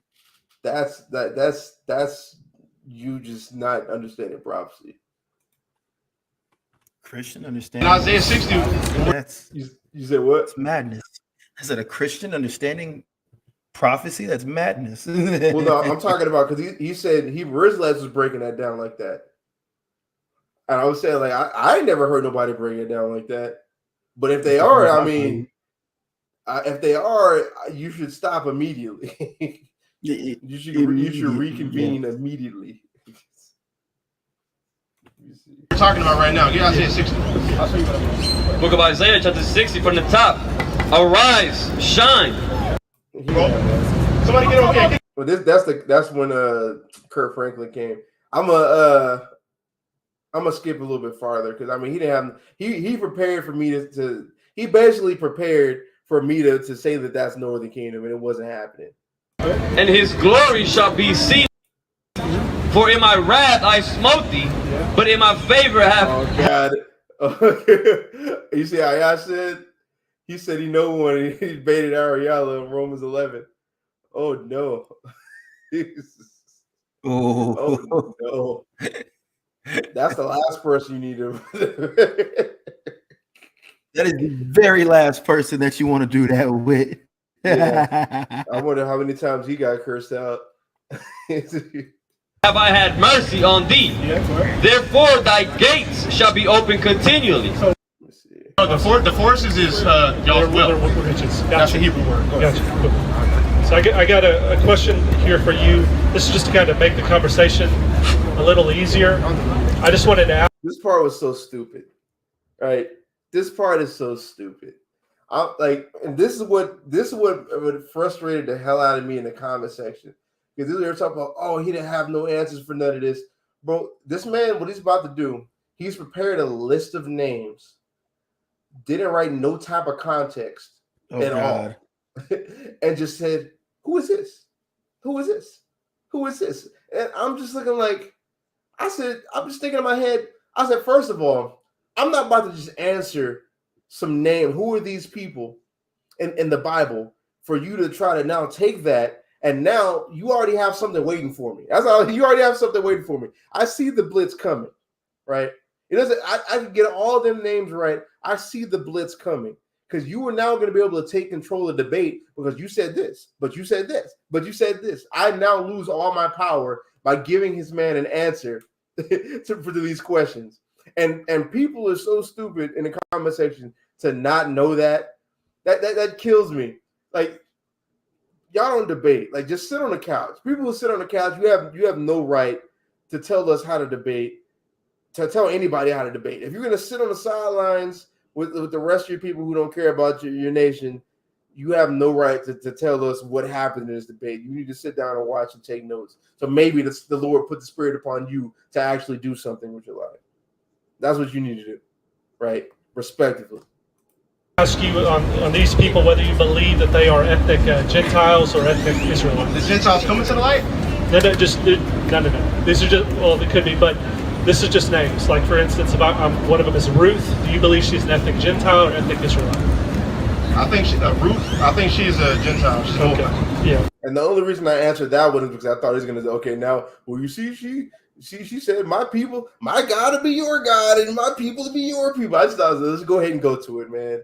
Let's go. I didn't think he was going to roll. I didn't think he was going to roll out all these names, man. This is just to save some time here. What about the widow of Sidon?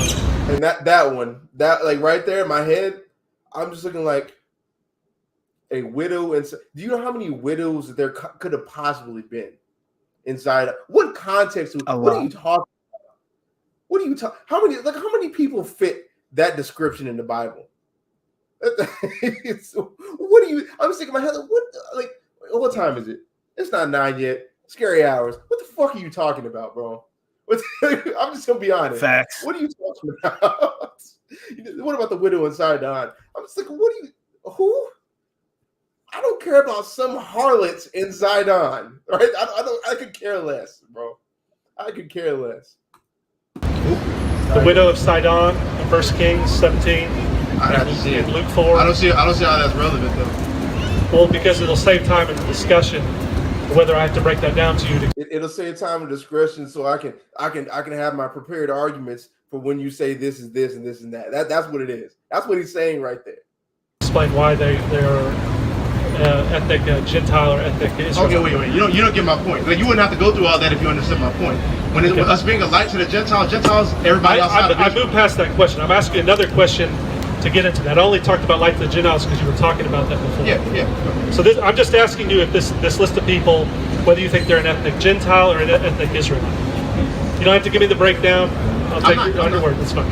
So do you think the widow of Sidon is an ethnic Gentile or ethnic Israelite? I don't know. I gotta look at it. You don't know? Okay. I don't know everything. Okay. That's an honest answer. Myself as well. The widow of Sidon. Just think of, I said, look, man, what? Oh, Big Yachty didn't have the answers. He didn't know what the widow of Sidon. Who the fuck is a widow of Sidon? Who is this harlot in Sidon? And you know what? Let's say I didn't have the answer, right? We're already at scary hours. So the fuck what, bro? I already proved in Isaiah 61 that harlot is going to take her withered hands and work them damn fields. That's what she's going to do, right? That's what's going to happen. That's what's going to happen. And I already proved that in Isaiah 61. You had no answer for it. I went to Isaiah 60 about how weird that we are going to be the light to the Gentiles. Y'all are going to come to us and give us your wealth. So what are we talking about here, man? You have something you want to say, Madatia? A bunch of nothing. He just wants to waste time. Just wasting time, bro. Yeah, he just wants to waste time. What about I can't get him on any point, but if I get him on something minuscule, then I got this one. I got it, man. I was like, you have prepared arguments for every one of these names on here. You probably got a question right up under it. It's nuts. In Genesis 34, he had the incident with Dinah. I gotta look at it. Okay. I'm not about to answer anything. Did you say something? Or was that you on the video? I think that was you in the video. As far as like you naming specific people, unless it says they're a Jew or not, or an Israelite or not. Well, Shechem in Genesis 34:2 says that he's the son of Hamor the Hivite. The one that got killed. I mean, I'm not. This shouldn't be this. I understand that you're getting a little defensive. This shouldn't be the. I'm not getting defensive. I'm just saying, like, my point isn't going to change whether they're Israelite or not. Okay. Like, as far as my breakdown. Most people would say that these are Hamites. Okay, that's fine. So okay. What about Achior in Judah 14:10? Hey, same thing. Okay. Unless it says they are or they aren't. I'm not about to do that. I'm not about to claim to know everything. Okay. No, I appreciate that. What about Goliath the Gath? I mean, same thing, man. I'm gonna say the same. I'm giving the same answer. Like I'm not about to trip up and say, oh, they are or they're not. No, I don't know everything. I'm in the heat of the moment. So just make your point. Okay, I just got to get a few more. Well, this would have helped the conversation if we could get some resolution to it. I mean, go ahead. Is naming the leper an ethnic Gentile? Listen, naming the leper. What about naming the leper, bro? Who gives? John, just make your point. I am making my point here. Just tell me what you think they are and make your point. I'll deal with it where it is. I deal with things where it says in the text. I'm not about to just pull the name out. All of these names. And before I make this point too, it's just like I'll deal with it where it's at, bro. Pull the verse out and let the text say what it's gonna say, bro. You said, like I said, like y'all saw, he said he really wrote them down. He wrote them down and had prepared arguments. Look, bro. For me, I see the blitz. I know y'all's tactics, especially when you put all that footage out there. I perused some of your footage. I was like, I pulled a what's that dude? A Belichick, right? I did Spygate, right? I know the.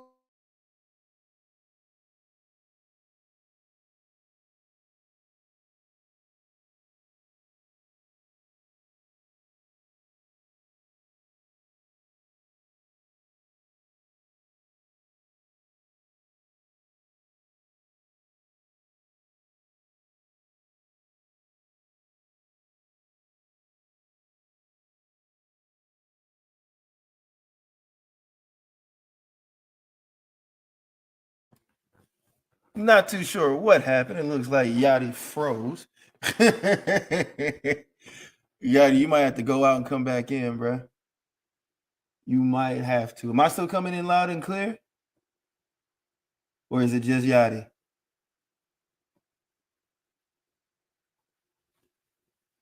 There you go. Yeah, he gonna come back in. But yeah, man, he really wrote these names down and tried to, do some tomfoolery. Like, I'm gonna ask them all these names and see if these people are Israelites. And like Yachty said, who gives a fuck? Go to the book, the chapter and verse, and like pull it. I'm not finna just answer these names. For all I know, you took these names from freaking your own family tree. For all I know. These Edomites like to, name, take our names and name their children after them, man. It's always ironic to meet a goddamn Edomite whose name is Jacob. I don't know what happened there. That Burger King Wi-Fi happened, man. Nah, man. There's no Burger King Wi-Fi. Let me see. That was weird. That thing just my internet connection just gave up the ghost there. In Genesis 34. Okay. Unless it says they are or they aren't. I'm not about to do that. I'm not about to claim to know everything. Okay. No, I appreciate that. John, just make your point. I am making my point here. Just tell me what you think they are and make your point. I'll deal with it where it is. And I was gonna say that, like, get off where you mad at, bro. Like, you got a problem with it. Our chief said that. I'm gonna start using that. I love that phrase. Get off where you mad at, bro. You got a problem with me in any of these points. You want to say any of these people you can see evidence of salvation being for another nation? Go to it. Let's go, man. John wouldn't do it. I mean, not John. Mike wasn't doing that. Mike, even though Mike was a damn devil, don't know what he's talking about. At least Mike gonna pull the verse out. We got to kind of deal with it. Like, don't sit here with these prepared arguments. That's what they were. Remember how they was back there the other day, all the way down the street. God, they was all huddled up over in GMS camp spot. With their signs. Okay, we're gonna do this and we're just waiting, you know, a couple, you know, for this guy in the white shirt, you know, like, bruh, we see y'all, right? Yeah, We scheduled this for 2. You show up almost an hour late, and you was down the block. I stood up. I said, bro, like this. I was looking like freaking Ice Cube in that movie. I was like this. I was like, bro, what's up? What's up, man? I didn't think y'all. Bro, I showed up early. I thought y'all was gonna be on. White people time. It turns out you was on Haitian people time. God damn it. God damn. Wait a minute. Y'all was on Haitian people time. I didn't know. I said, damn, it feel like waiting for Chief when he tell us to be there at 2. We don't start till 5.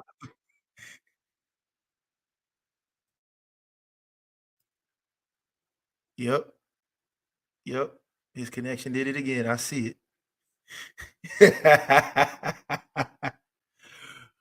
Oh man. But yeah, they had us waiting in this hot sun. Look, if it's one thing that I don't miss about the eyeball, it's the lack of shade. All right. But yeah, these people was huddled down all the way down at the corner. And that's 2 annoying saltines. Hey, look, that's a fact. That is a fact. Those are some annoying saltines over there, man. Did he unfreeze? Yeah, you might have to go back out and come back in, man. Hold on, I gotta do it. I'm gonna put this in the chat. This is gonna be funny as hell. Hold on.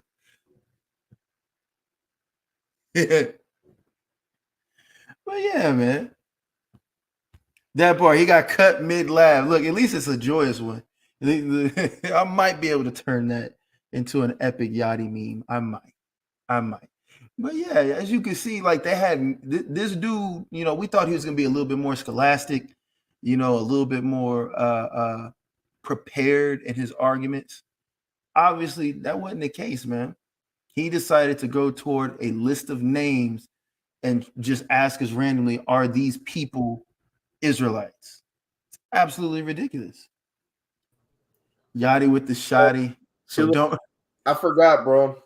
I forgot, man. It's Netflix and chill time, man. That's what's going on, bro. All these people, as soon as it gets around 9 o'clock, my internet just be going slow as hell. Everybody around you. It's scary. It's scary hours for sure out here, man. It's just a different type of scary. See, if you understand, Yachty lives in this place called Irving, and it's mini Bollywood. So when he says Netflix and chill, what he means is chill in Bollywood. Yeah, for real, man. I hope this don't keep happening. Gentiles or ethnic Israelites? The Gentiles coming to the light? Discussion. Okay. I'm not about to answer any. Like, as far as like you name it, specific people. Okay, that's an honest answer. Myself as well. What about Shechem in Genesis 34? He had the incident with Dinah. I gotta look at it. Okay. I'm not about to answer anything. Like, as far as like you name it, specific people, unless it says they're a Jew or not, or an Israelite or not. Well, Shechem in Genesis 34:2 says that he's the son of Hamor the Hivite. The one that got killed. I mean, I'm not. This shouldn't be this. I understand that you're getting a little defensive. This shouldn't be that. I'm not getting defensive. I'm just saying, like, my point isn't going to change whether they're Israelite or not. Okay. Like, as far as my breakdown. Most people would say that these are Hamites. Okay, that's fine. So okay. What about Achior and Judas 14:10? For real. Hey, same thing. Okay. Unless it says they are or they aren't. I'm not about to do that. I'm not about to claim to know everything. Okay. No, I appreciate that. What about Goliath the Gath? I mean, same thing, man. I'm saying the same. I'm giving the same answer. Like, I'm not about to trip up and say, oh, they are or they're not. No, I don't know everything. I'm in the heat of the moment. So just make your point. Okay, I just got to get a few more. Well, this would have helped the conversation if we could get some resolution to it. I mean, go ahead. Is naming the leper an ethnic Gentile? And look, like, me too. Me too, bro. he said, what's his point? I'm confused. He wasn't even making one. He was trying to get me to agree to a whole bunch of names on a sheet of paper so he could try to pull some BS later. That's what he was trying to do. Bro, John, just make your point. I am making my point. Just tell me what you think they are and make your point. I'll deal with it where it is. I deal with things where it says in the text. I'm not about to just pull the name out. All of these names are in the text. But I know, but there's like the name Ishmael. Hold on, let me see this. Ishmael, right? Who's Ishmael? Ishmael, he's the son of Abraham. You know, and watch, and I really cut him here, but he don't let it land. Right? I asked him who is Ishmael. He said, son of Abraham. You will be correct. And guess what? You'd also be wrong at the same time. You know why? Because there's a Jew, I think it's a Benjamite named Ishmael. Like that, if you could just sit back and get past your pride, right? Let me prove that real fast where people say I'm lying. Or people say that's an impossible task, y'all. They can't get past their pride. It can pass it about as a garment. As a garment, man.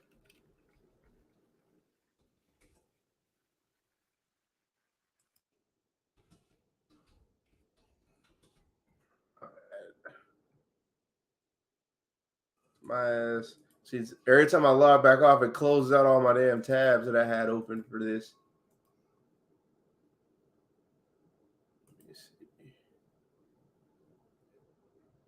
Freaking like what do you say? Is that Spectrum internet? Yeah. See, look at this. There it goes. Share screen. Right. Namely gets translated for Ishmael. You look at this. You see Abraham's son, right? You see right here. And also, son of Nethaniah, however you say that, and the murder of Gedaliah. Nethaniah. However you say it, man. The King's English is getting me today, man. You see a Benjamite, another one's a Benjamite, then a Judite, then another Judite, and then a priest. Okay, this name's multiple times. So let's say he pulled the name out of a hat. Let's say he said Ishmael, right? There's multiple Ishmael. So if I agree to this here, right, you can apply this same type of logic with all the names he put on there.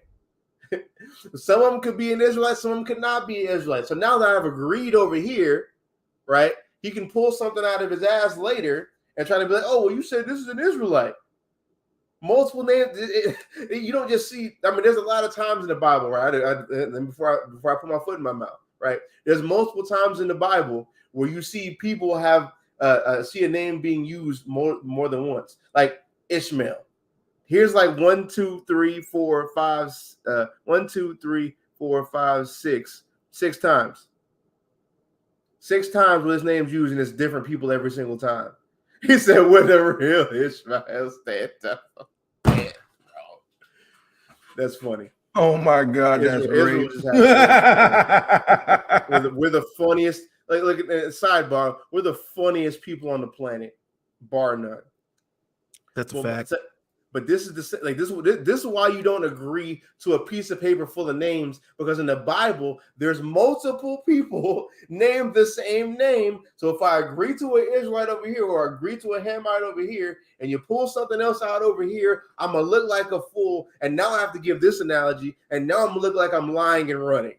That's what's gonna happen. But no, Big Y'all, they don't have the answers. You know who don't have the answers? Your ass on the comment section. That's who don't have the answers.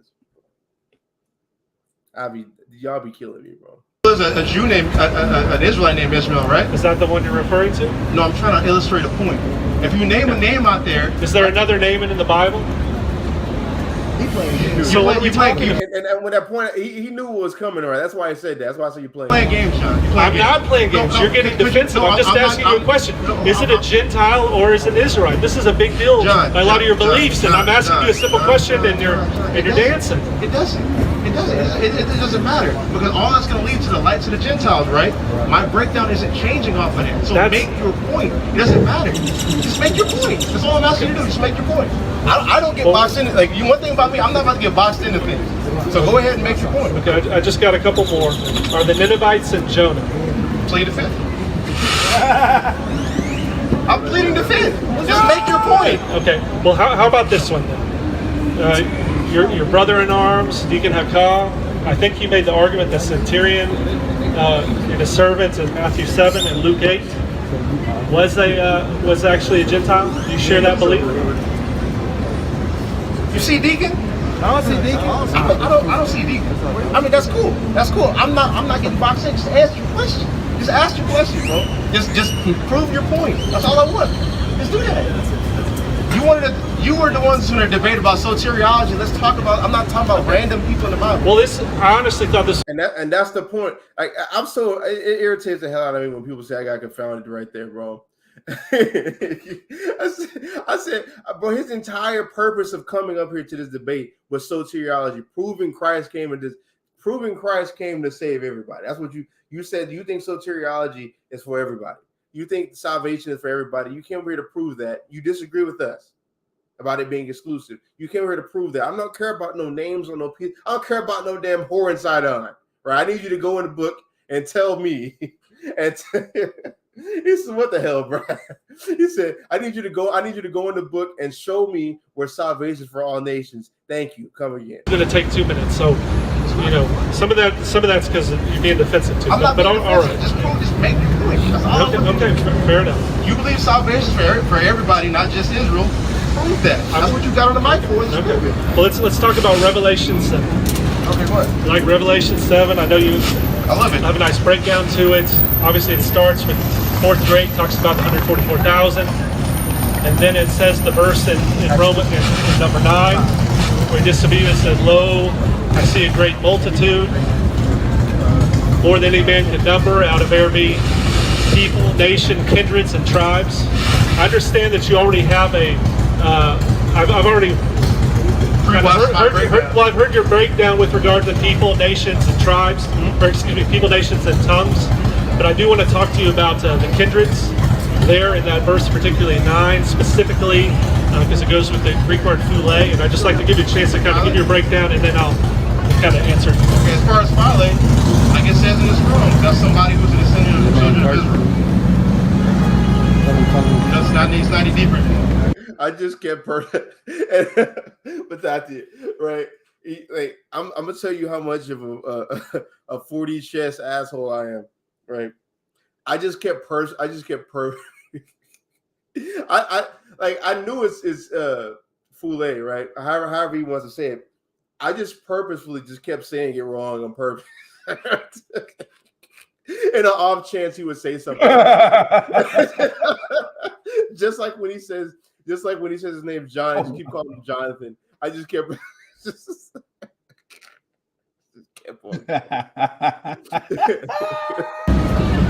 Like it says it in the Greek. You saw my breakdown where I pulled it up. It's not any deeper. Right. Well, but the difficulty is you're pulling that from Strong's. It's just a biblical outline, which is one man's opinion pulling information. And if you even look in there, it'll say number 1, and he gives that definition. But then it also says number 2. That first of all, that's not what it is. Like if you're gonna deal with solely strong, I didn't even deal with solely Strong's because like what do you say right here? Revelation 9 7. It's not 9, or is it 7? I always get that confused. 7 and 9. I believe. You said what? Right here, kindreds. I was saying chapter 7. Yeah. Right. So if you want to deal with he's saying I was making my point off of Strong's. I want to make my point off Strong's. Strong's didn't even say what I was saying. I was using the outline of biblical usage, like the outline of biblical usage. When you see this, these aren't specifically definitions. This is just the way the word is used. When you're dealing with Greek and Hebrew, primitive languages like that. Same, like you have a word, and you'll translate it as this word in English, and also use that same Greek or Hebrew word and translate it as another word in English. It's just you just go by the way it's used. That's what this is. Everything on here is the way it's used and reflected in the English. So that's what I'm drawing my parallels off of, because you see it used as that. So when it says a tribe, it's in the New Testament, all the persons descending from one of the 12 sons of the patriarch Jacob. It's also used as a nation or a people.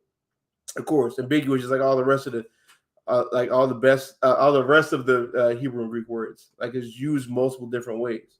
Just like how you have the word ethnos or goy, like how they translated that into Gentiles, but sometimes that word is used to be reflected off of the nation of Israel, right? Just sometimes they'll put Kodash in front of it, like it's goy Kodash, like goy, holy nation, right? Same thing in the Greek with ethnos. It's the same exact thing. But some people don't know what it's. I don't know what I'm talking about. I'm just a black guy yelling at white people, man. You know, it is what it is. But that word's used two different ways. About nation and I think people, and under that it lists a couple verses, specifically like Revelation 1:7, and then also Matthew 24:30, which would contradict what it said in number 1. So that gives you an idea that this is just pulling information together. It's not like they're thoroughly vetting it. And so I would like to kind of talk you through with that information. So there it goes. Do you know? There it goes again, bro. Without you, there it goes again. Y'all can use whatever source you want to use. You can give you whatever breakdown you want to do. But when we try to pull up any kind of source, now the source is discredited. Now you, Jonathan here, you know more than Strong's and Thayer's and the rest of the people who compiled the lexicons. Now you know more than them. The same person, without you, the same exact person who couldn't tell me what Isaiah 61 or Isaiah 60 was talking about. They know more than the people. You see why he had to run the Revelation. Yeah, that's y'all's new John 3:16. Hey, you know what he looks like? Who? He looks like a Ryan Reynolds that failed at life. He like Ryan Reynolds' cousin who just didn't do nothing, so he decided to be a Christian pastor. That's probably how that's funny. Oh my god, that's hilarious, man. You saw reasonable men can I got you. You saw when you pulled that out of the Blue Letter Bible app, right? Now, that was the outline of biblical usage. It's used this way. It's used as far as somebody who descends from Israel. But did you hear what I just told you? I got you. I'm not finished. I'm about to address your point right now. It's used. One of the definitions is used for somebody who's an Israelite, and the other one is for nations, like how you said. Now we know through the context, right, that's talking about the children of Israel, because those people who are the 144 and the innumerable multitude are those who've been redeemed by Christ. We believe through prophecy, through Christ's words, and through Paul. No, bro, look at Drew. Brian Reynolds. This man is Brian Reynolds.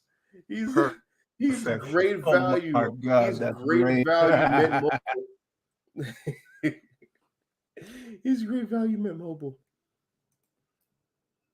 The people who have been redeemed of Christ are the Israelites. Give me Galatians 4 verse 5. 4 verse 4 actually, because that's going to be the crux of the matter. Because what we're going to do in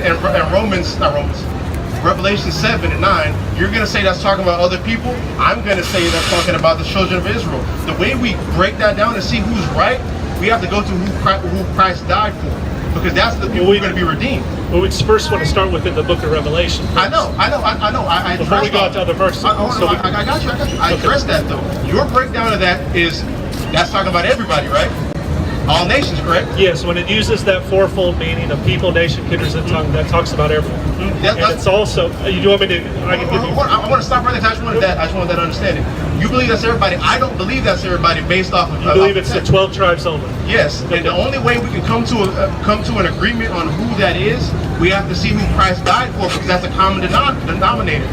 And that, you see how simple it is to break that down. That's such a simple thing. You read in Revelation chapter 7 about the 144, and after that you see the innumerable multitude taken out of these nations. It doesn't say they are these nations, and they're taken out of these nations. It doesn't tell you they're not specifically. It doesn't tell you their nationality, like how it does with the 144. So you through your interpretation, can say it's everybody or all other nations who want to graft themselves into Christ, or I can say that these are Israelites, because I mean, damn, the whole Bible reflects Israel being saved all the way to this point. Why would it now divert in Revelation 7? So yeah, we're gonna be at a disagreement then. But the common denominator between our breakdowns is those people have been redeemed by Christ. And the reason why I chose that route is because you see that terminology used in Revelation chapter 5. I'm playing 4D chess because I'm gonna come back to that in a minute, right? The common denominator is this: Christ. You believe Christ redeemed them so that they can be in this position to be a innumerable multitude. You're going to have to say yes. That's why he couldn't disagree with that. And then I'm going to say the same thing because the Bible reflects that. So if Christ redeemed them, if Christ is the common denominator, he's the one redeeming these people to where they can be the innumerable multitude. Now we have to go to scriptures to see who Christ redeemed, right? And this is where I get into me playing 4D chess. I could have went to the prophecies. I could have went to what Christ said, but I chose to go to Galatians because I want to finish it up here. I chose to go to Galatians chapter 4 because Paul's saying it. If you can't, and I knew we didn't have an answer to this, if you can't explain why in Revelation chapter 4, let me see, Galatians 4 verse 4, it says, but the full, oh, hold up, is that, okay, yes, on the screen. It says, but the fullness of time was come, but when the fullness of the time was come, God sent forth his son, made of a woman, made under the law, to redeem them that were under the law, that we might receive the adoption as sons. This is how you know the Galatians are Israelites, right? Because those are the people who are under the law.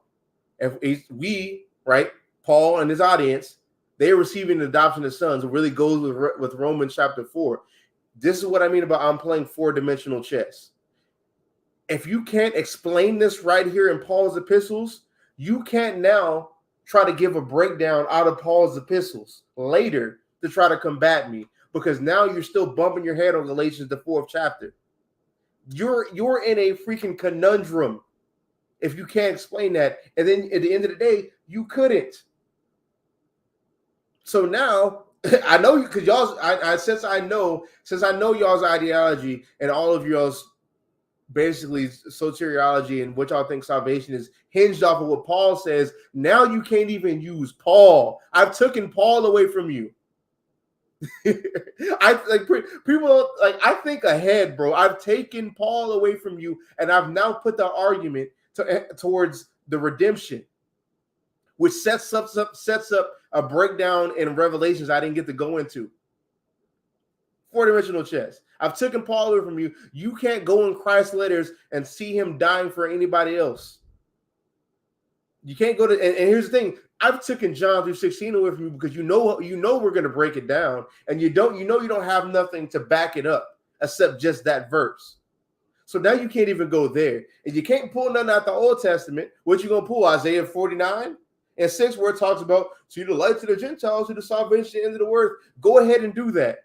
I would love for you to do that, because now you put the ball in my court, because I know what the prophecy says. 4-dimensional chess, bro. 4-dimensional chess. Since you don't know, we're going all the way back to Galatians. Since you have a problem there, now you're stuck. Now you have to try to run somewhere else in Revelation and not address the part about who Christ redeemed. But the reason why I said that is you see that terminology used. You see that terminology used right here in Revelation. I really wish I could have went there in Revelation chapter 5. But he wanted to make a big deal about that fourfold nature of nation, tribes.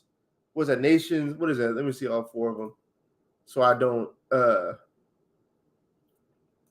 misquote it. Where it says of all nations, kindreds, people, tongues, right, stood before the throne. Now watch this. You see that terminology used somewhere else in Revelation. Revelation 5. Verse 20. I'm sorry, verse 8, Revelation 5, verse 8. It says, and when he had taken the book, the 4 beasts and 4 and 20 elders fell down before the Lamb. We know who the Lamb is Christ. They're not going to disagree with that. Having every one of them harps and golden vials full of odors, which are the prayers of the saints. And they sung a new song. Remember that new song, saying, thou art worthy to take the book and to open the seals thereof, for thou hast was slain and hast redeemed us to God by thy blood out of every kindred and tongue and people and nation. These are the same people in Revelation chapter 7. This is that redemption through Christ's death. Because remember what I said in the very beginning of this? You're going to have your breakdown. I'm going to have my breakdown. The common denominator is Christ. I said, so now we're going to have to see who Christ redeemed. I already let you, I put up a big stumbling block for you and Paul, right? But if you somehow overcame that, now you're going to have to run into this one. It's kind of like when you're playing freaking Elden Ring and you go to damn Caleb. You go to Caleb, you thought you beat that mini boss and you was fine until something come out of nowhere and one-shot you. That's what this is. You were not ready for this. Because now you're going to have to because right here it says it has that fourfold meaning like how you want to say it. And then it talks about the redemption. You're going to have to show me where Christ redeemed somebody outside of Israel. I would love to see it. I would love to see it. And let's say you somehow made it past that bigger boss, right? Let's say you somehow made it past that bigger boss. You see right here, it talks about this new song, right? And you see in Revelations, what is that, 14? Or is that's later? Let me see. The 14 song was a new song. Because you're going to have to admit, I'm going to set this up, because as I say, you made it past Revelation 5, you're going to have to admit that those people who are going to be redeemed right here, right, they're going to be singing this song. Let's see who knows this song. Revelations 14 verse 1, it says, and I looked, and lo, a lamb stood on Mount Zion, and with him 144,000, having his father's name written in their foreheads. And I heard a voice from heaven as the voice of many waters, and as the voice of a great thunder. And I heard the voice of harpers harping with their harps. And they sung as if it were a new song before the throne and before the 4 beasts and the elders. And no man could learn that song but the 144,000 which were redeemed of the earth. So the only people who can learn this song, who sing in the new song, is those who've been redeemed out of the earth. You're going to have to show me. You're now going to have to show me these people who you say who can be a part of this, who can be a part of Revelation 5 and Romans Revelation 7. You're going to have to show me them being non-Israelites being redeemed, so they can see so you can get to this verse and get knocked out, because the only way you can know that song is if you were an Israelite. You're going to have to show me that. You're going to get knocked out. You're going to have to now deal with the Elden Lord. That's what you're going to have to deal with. And you don't want to deal with that. That's all facts. That's all facts. Trust me. I'm an Elden Lord myself. You don't want that, man. You're going to have to deal with that. And right now, I'm saying that for the nerds, you're going to have to deal with that Elden Lord, bro. I play video games. I'm sorry. Right. But that you're going to have to deal with these. You're going to have to deal with these scriptures. You're going to have to do it. And honestly, and let's say you got past that, you're going to have to explain to me what this new song is, bro. You don't know what this song is. Because you see in Exodus chapter 15, when we got saved out of Israel, you see Moses singing this song. It's the song of deliverance. That's what this is. Let's go to that. It's one of the hardest songs in the Bible, man. Let's go about this song of deliverance. I'm gonna skip around because really it's the whole chapter, but I just want to skip around. Then Moses sang, and the children of Israel Then sang Moses and the children of Israel this song unto the Lord, and spake, saying, I will sing unto the Lord, for he hath triumphed gloriously. The horse and his rider hath he thrown into the sea. That's talking about us being delivered out of Egypt. That's about Egypt being destroyed, right? It says, the Lord is my strength and song, and he is become my salvation. He is my God, and I will prepare him a habitation, my father's God, and what I will exalt him, right? It's just talking about, he's singing about everything that happened. Watch this. When you go down, look what he says. Verse 12, thou hast stretched out thy right hand, the earth swallowed them, and thou in thy mercy hast led forth the people which thou hast redeemed. Thou hast guided them in thy strength unto thy holy habitation. Bruh, verse 16, fear and dread shall fall upon them by the greatness of thine arm. They shall be as still as a stone till thy people pass over, O Lord, till the people pass over which thou hast purchased. All these things talk about Israel being purchased, singing the song of salvation. The only people who can sing the song of salvation is the 144 and the elect, bro. That's it. That's it. That's right. You're gonna have to now have an answer for every single one of those scriptures, especially this one, because then these are the same people who disagree with us in Revelation. Not Revelation. Why did I say that? Deuteronomy 28:68 about how it says like you're going to be brought into Egypt again with ships and nobody shall buy you, right? We say that's redemption where it says buy you, right? The same Hebrew word for redemption here is this right here where it says purchase. It's the same word. Watch this. Let's see if I'm lying. Because the context right here is us being bought out of Egypt. The context of this right here is the Lord saving us out of Egypt. Watch this. Come on now. Let's see where else we see this. Because it says right here of God originating, redeeming his people. Watch this. What is that? Where do we see that at?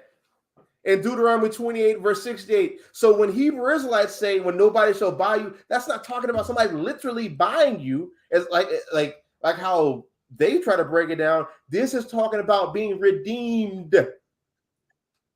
My God, bro. But we don't know the Bible. We don't know what we're talking about, man.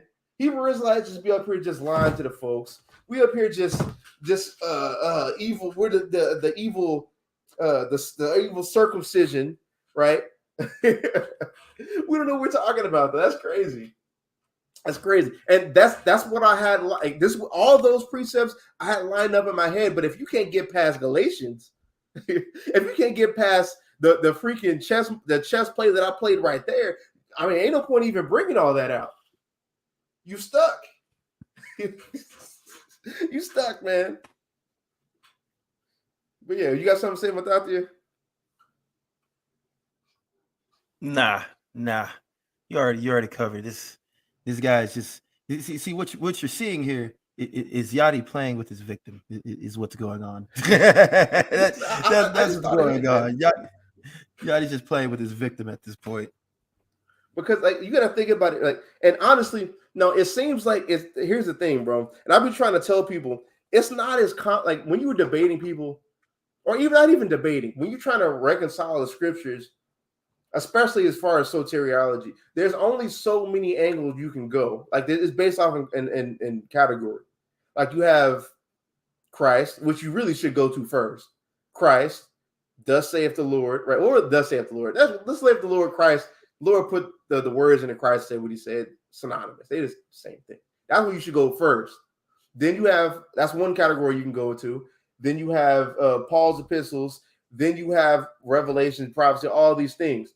There's only so many you can go to. Christians, and through their theology, have to now take Christ's words out, have to take especially prophecy out, right? And the only thing they have is Paul's epistles. If I know that that's the only category you can defend in, kind of, I'm going to take that away from you. And now you're going to have, it's just like Belichick.